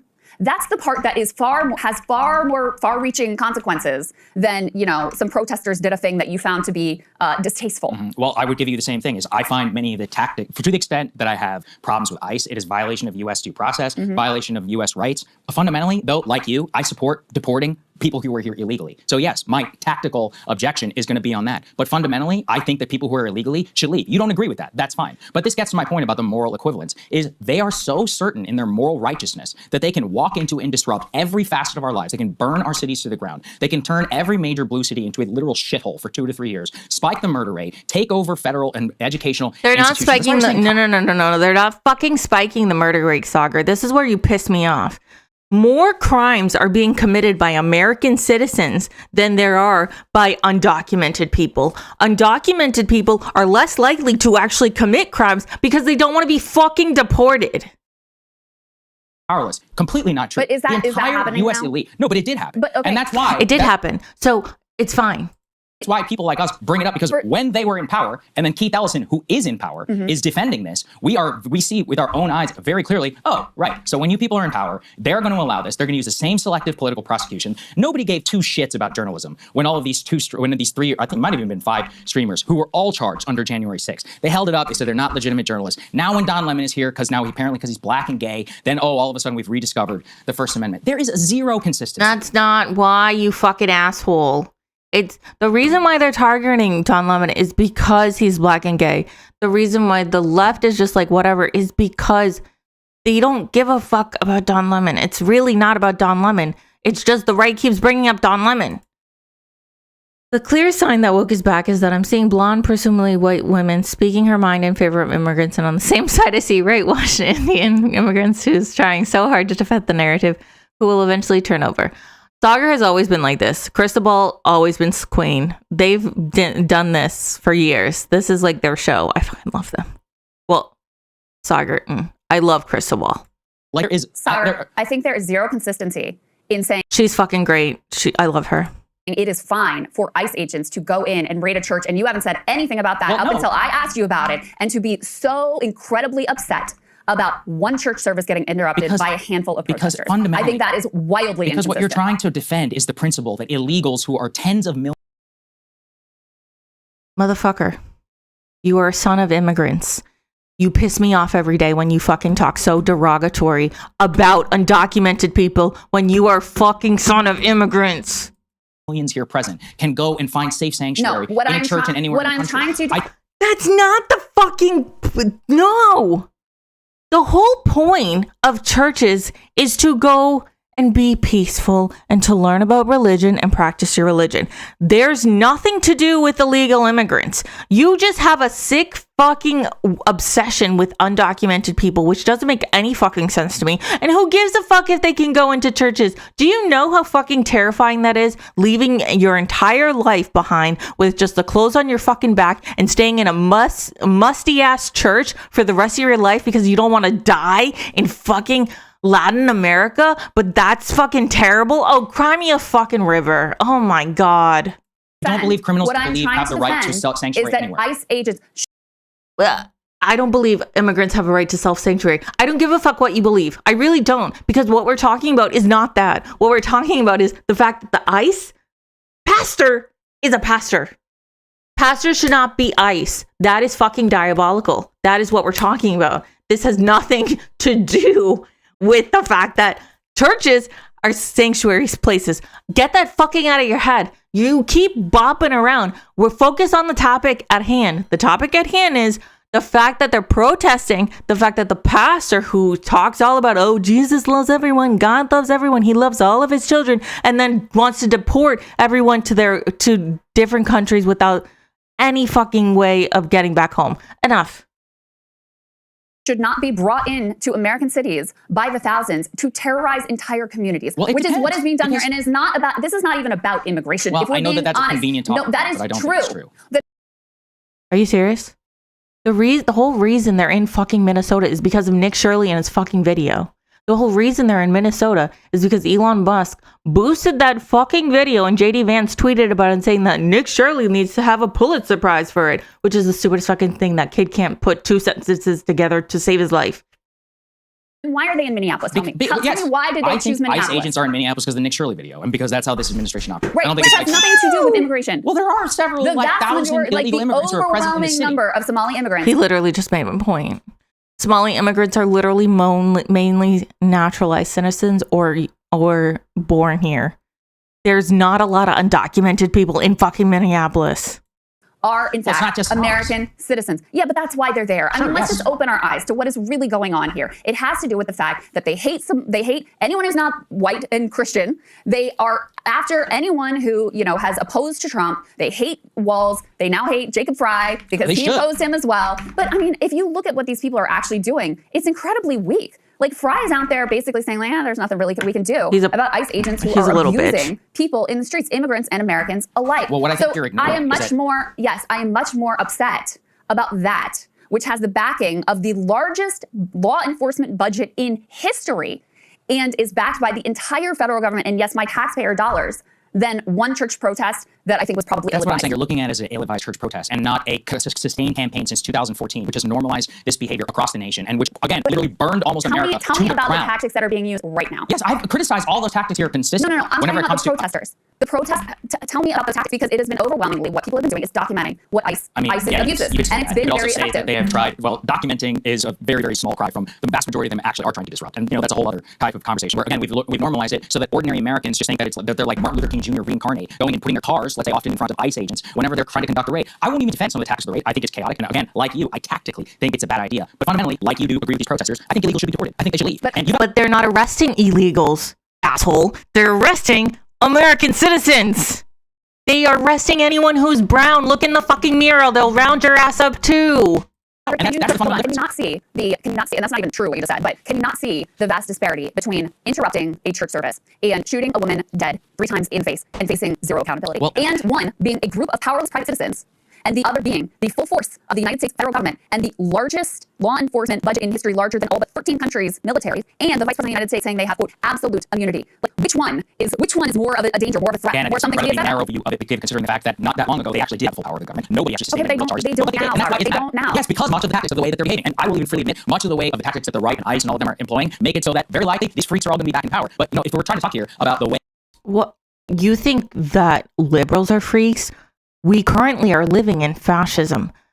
What the fuck are you talking about? that this all, arise, and the way that liberal protest norms have evolved now to this point, and where the entire democratic liberal industrial complex will defend it and or stay silent or criticize it only as tactical, you can then realize why most people who may find the ICE thing distasteful are going to be like, yeah, well, look at what we've got facing us whenever the other side is in power. And that's exactly what happened with Keith Ellison. We can always go back to it's this person, it's that person's fault, it's this backlash, because you love to start with the liberal, the Black Lives Matter, liberal protest tactics that, yes, at times, the fringe of that was very violent. It was not anything that should be condoned. It was incredibly counterproductive in terms of the goals of that movement. But you never look to what precipitates that, which is decades of systematic racism, which is police killings of unarmed Black men. So how is there no accountability for that leads to extreme reaction? It was a complete fake crisis. People can go check if they want the number of unarmed Black people were killed in the year 2000. I know you're not genuinely asserting that there is no racism in this country, and that there has been systematic. This is why it doesn't make sense, half of what Sagar says, because he's a fucking brown man. I don't understand. Like, does he understand that ICE is going to take him? He's walking down with his wife and his daughter. He's brown. His wife is white. ICE is going to take him. They don't give a fuck. Like, the inhumanity that Sagar talks about undocumented people that are being snatched up, blows my mind. Like, dude, they're going to take your ass too. Hello. That have criminalized, that have made it so that you have, a mass incarcerated population that has backed redlining. I mean, we can go through the history. So it's not accurate to say that protest movement was based on and came out of nowhere, because there is no ability to create that kind of a mass movement out of nothing, right? Well, you have to acknowledge that there has to have been something there. I think there was mass psychosis. You love to just start psychosis. Dude, I truly, I don't know. I really would love to understand him and his brain, because I really fucking can't understand how much hatred he has for fucking liberals compared to the actual Nazis and fascists that would throw his ass into fucking immigration camps like this. That you don't like. And you like to act like that is the biggest problem. So, for example, again, you're so exercised about this incursion into church, you have nothing to say about the way that systematically across the country religious worship spaces have been violated and made unsafe by the attacks from this. I think that I've explained quite clearly that there is a difference, and because you don't. Yeah, the difference is that one is way worse, and it's coming around. You fundamentally think that illegals just have a right to sanctuary church. I don't think criminals who are illegal. You're focusing on the wrong fucking thing again. We are not talking about this. We are talking, first you went from the fucking FACE Act and you're like, that's illegal. Now you're fucking moving it to, I don't believe that undocumented people should have sanctuaries. Okay, I don't actually give a fuck because you don't practice. So what does it matter to you? Have a right to sanctuary anywhere. The only sanctuary they have is in the home where past presidents able to where they came from. Your family are fucking immigrants. It's so dehumanizing. It's so vile. I really think he hates his family. I really think he hates himself. Because the way he talks about immigrants, it's like, dude, are you kidding me? Are you serious? I'm glad these talk. There's this new fake statistic going around about how Obama was able to deport 3 million people. What he did is he reclassified turning people away at the border. Internal enforcement was... Who gives a fuck? Who gives a fuck? It's an all-time low. All they did was reclassify, just like they did with mass shootings. Here's the basic previous presidents able to deport undocumented immigrants? Were they able to deport illegals at an extremely low rate and at a net rate in which it resulted? Were American citizens being rounded up and deported too? Answer that fucking question. Do you genuinely think 10 to 15 that not violating church services was the key reason? No. Of course, I mean, because it's ridiculous, and they're doing these things at schools. Okay, so this is something that is genuinely different under the Trump administration. They rescinded the guidance that previously said schools and houses of worship are off limits, and that was fine with you. You had nothing to say about that. So I don't take seriously. You're now deep concern about the sanctity of the church services. To me, it's not about people so traumatized. As people know, I'm an atheist. I don't particularly care much about sanctity of churches. I care about liberal protest norms because I can see, and I lived through literal mass psychosis where people were storming buildings, restaurants, streets, everywhere, rioting, looting, destroying property. Rioting, looting. Dude, we're literally having people being snatched in the middle of the fucking road, and you're upset about looting?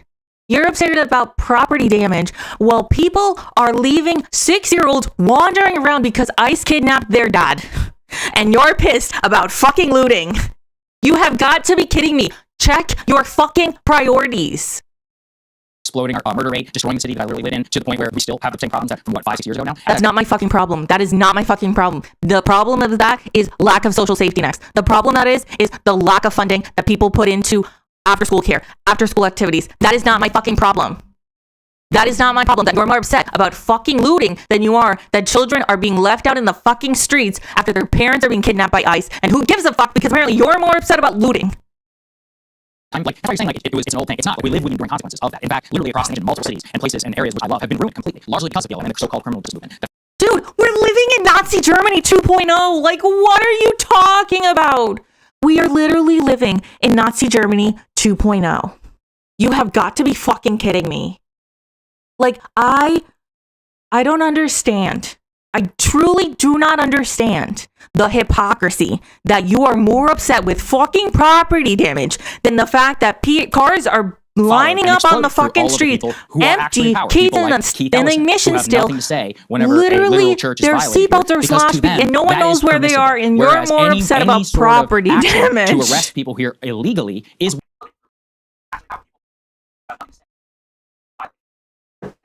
what really gets them.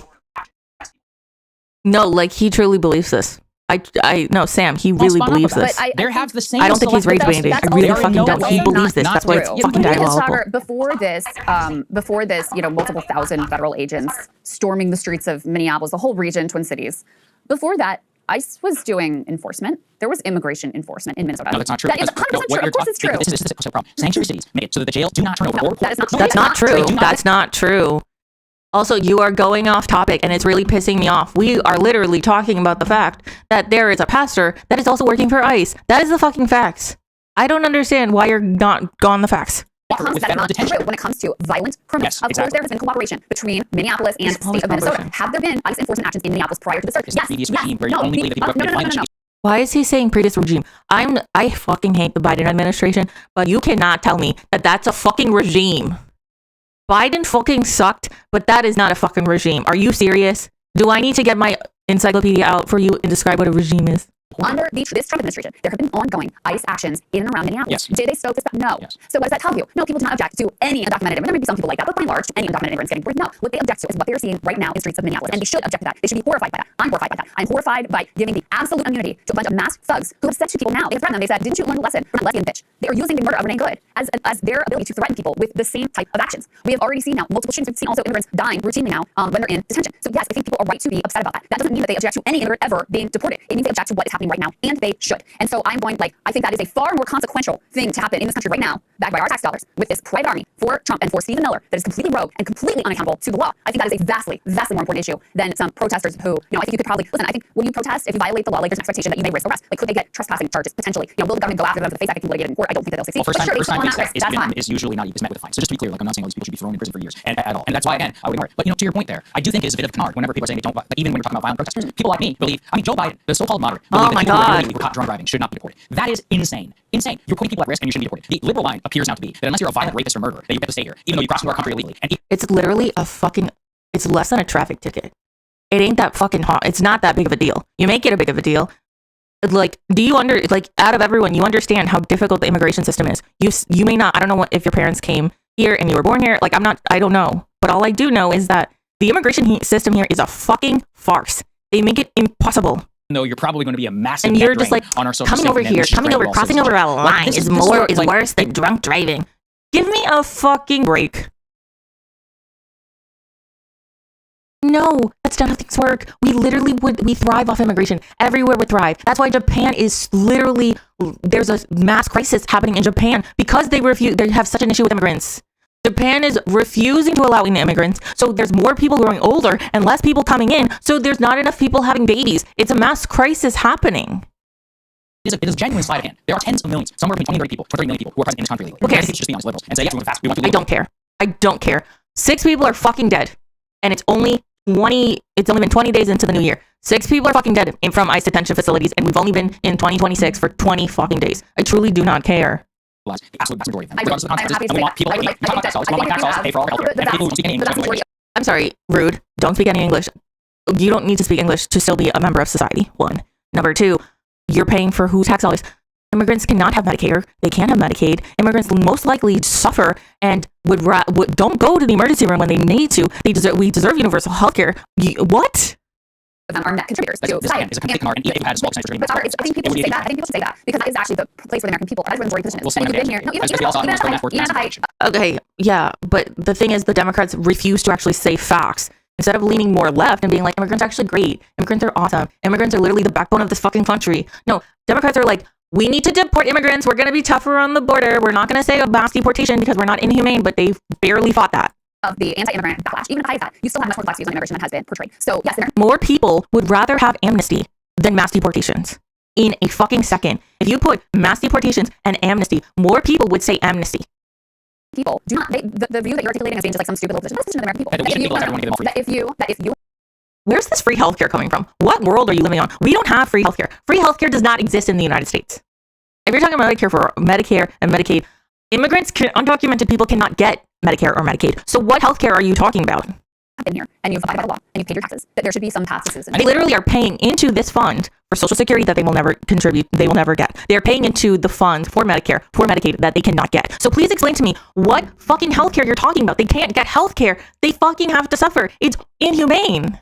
And they don't agree with what's going on. They don't agree certainly with the insane tactics of these private thugs. Again, your immigration is the pretext here, but this really is about a police state, is about a mass crackdown, is about threatening retribution against the opposition, making it so that things are basic protest is criminalized. They believe that the nation believes that if you protest against them, you are a domestic terrorist. That is their stated definition. And again, I think that is that's the thing that we should really focus on right now, because these are the people that are in power right now. This is what they're doing right now, and most of America is horrified. Look, I think they should be horrified. I objected immediately to labeling Renee Good a terrorist, but one of these is always, I guess today I was feeling very left wing. I feel very right. I'm like, oh, right, I forgot what exactly it is like or would be like to live back under the thumb of these. Dude, we're living in fucking fascist. You literally could be kidnapped from your car like this. You have got to be fucking kidding me. Like they don't see you as a Republican. They literally see you as a brown man. It boggles my mind that you cannot see that. And I don't think we should really forget when you're talking about normalization, this was normalized over literally a decade. It has been accepted. There is an extreme position in the way that you look at mass deportation. Like, I'm sorry, like legalizing people giving free healthcare? No, it's not happening. Where is this free healthcare talking about? Oh my god. And at the same time, I would be fucking happy. I would be so ecstatic to give undocumented free healthcare, because you know why? It's not going to the fucking Nazis. Free healthcare for illegals and for people who are here illegally. That is not something I will ever support. I don't think anybody should support that. Empirically. Who should support being healthy? Who wants to be a fucking nice person? You should just die. Just fucking die from an allergic reaction because you accidentally ate some peanuts. And this is where I do think it is important to also note that because of the position of the moral righteousness, which is the heart of all liberal activism, what they genuinely cannot see, I don't think anybody can see in the way you're framing it. Yours look purely as some sort of intimidation factor. And the fact is, immigration is a part of that. Now, can it be done without many of the bad stuff? And that's why often the criticism is that you only object to the tactics. It's like, yeah, because I agree with the idea. They should get the point. I think it's basically your view here on the protest. Yes, we can agree on enforcement. I would be much happier with 100% written tax and mandatory verify and taking a bunch of these employers who absolutely profit off of all this and throw them in prison and then basically encourage everybody to go back. More humane to do it. Less headlines. Yeah, but that would never fucking happen. That would never happen. Let's be clear here. Liz would be screeching and crying about that too. They would. Like the idea that no, you know who would be crying? Elon Musk. What are we talking about? Elon Musk would be crying about that. He literally was losing it over H-1B visas. Like, the capitalists would be fucking losing it over what you're saying. They would not accept that. Tactics is bullshit. But they want them to stay here. Anybody who remotely sent people back, they were mad about it. They believe that they should do. Okay, you've totally lost the plot. They're allowed to have that. They're allowed to have that. And so here's the thing is, they're very excited about their moral rightness. Like, they are allowed to have a perspective, and I think that their perspective is morally righteous, because it is about, so I don't equate. I think the two things are equivalent. Like, I don't think that the position of the right and the position of the left are morally equivalent. Yes, and I'm saying there is right and wrong. Like, it is wrong watching that man, elderly man, drug out on the street in the cold, humiliated in his shorts only, and you're talking about the Mong man that ICE lied about having a warrant. Went in yesterday, grabbed him. He was literally topless. They refused to give him a jacket. He came out with hands behind his back. He was shirtless, in shorts, in negative 25-degree weather. That's what she's talking about. Turn on these American citizens, I would say they were in that, right? Watching that 17-year-old at Target, who they beat the shit out of him and then drive him off, miles away, and he's crying and bloodied. Watching a 6-month baby get tear gas, and then the way they lie about all of it. This Venezuelan man, John White, completely lied about all that, and of course, Renee Good. Like, yes, I feel very much that is on correct, morally righteous side to say those things are wrong, and that the people who are protesting those things are genuinely courageous and noble, and that more people should aspire to hold values and act. And on top of that, the pastor that literally is being a pastor and ICE on being a double agent, you will burn in hell. Just adding that one in. Actually fight for them, which is why, even with these protesters, the only reason I'll criticize the tactics were foolish, but I was very well. I admire the fact that they have the balls to do something I'm not doing right now and go out there in the streets and try to make a difference. Do I think that this was like the wrong approach in terms of, yes, I do.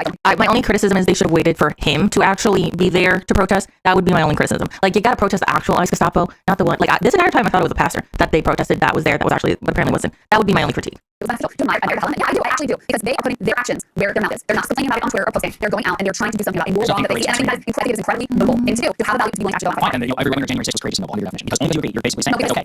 I don't know.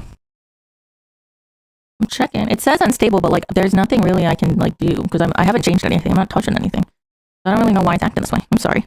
That's because I do why we are actually moral. And they're you don't even agree with the thing they were doing. Like, elections not rigged and stolen. They were like breaking the law and beating up cops. And it was vastly more violent than anything that we have seen. I'm saying that moral equivalence is easy. No. I'm saying there is no moral equivalence between those two things. Only in Europe. For many people, morality of tens of millions of people here illegally. But you're doing like a very relative thing. Where you cannot compare a coup to. You can't compare an attempted coup to what they did. That's ridiculous. That's insane. You're doing a moral relativist position where there can be no right or wrong. It's all just deniable, which is actually a very left-wing thing to do, and I don't agree with. I think there is right and wrong. I think there is good and bad. I think there is good and evil. And so, yes, what they did on January 6th was stupid, and it was for a bad and wrong cause. What these protesters are doing in general in Minneapolis is for a righteous cause. And I think it's no, because there is such a thing as good and bad. Yeah, everybody who marched against civil rights who were in the white crowds, black people thought they were in the right. And they were wrong. My point is that the January 6ers, they were righteous, were incorrect. But you agree with me on that. Like, you also object to these tactics, and you also don't think that the election was stolen and that was stupid. So clearly there is some ability to see objective. What is happening? Now it's red. Before it wasn't red.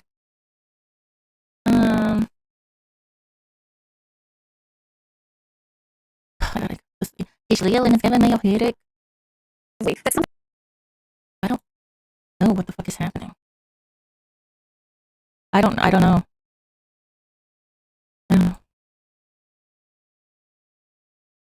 How do you, is there like a refresh thing?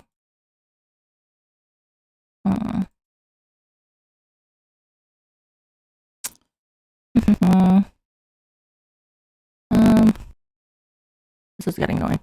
Okay, then I don't know what's going on with it. I guess it's not working right now. Okay, we'll finish it up later then. I'm so sorry to end it like this. This is annoying. Okay, well, I don't know what's going on with the stream, so I'll see you later. And I'll try to fix it for tomorrow. Okay, bye.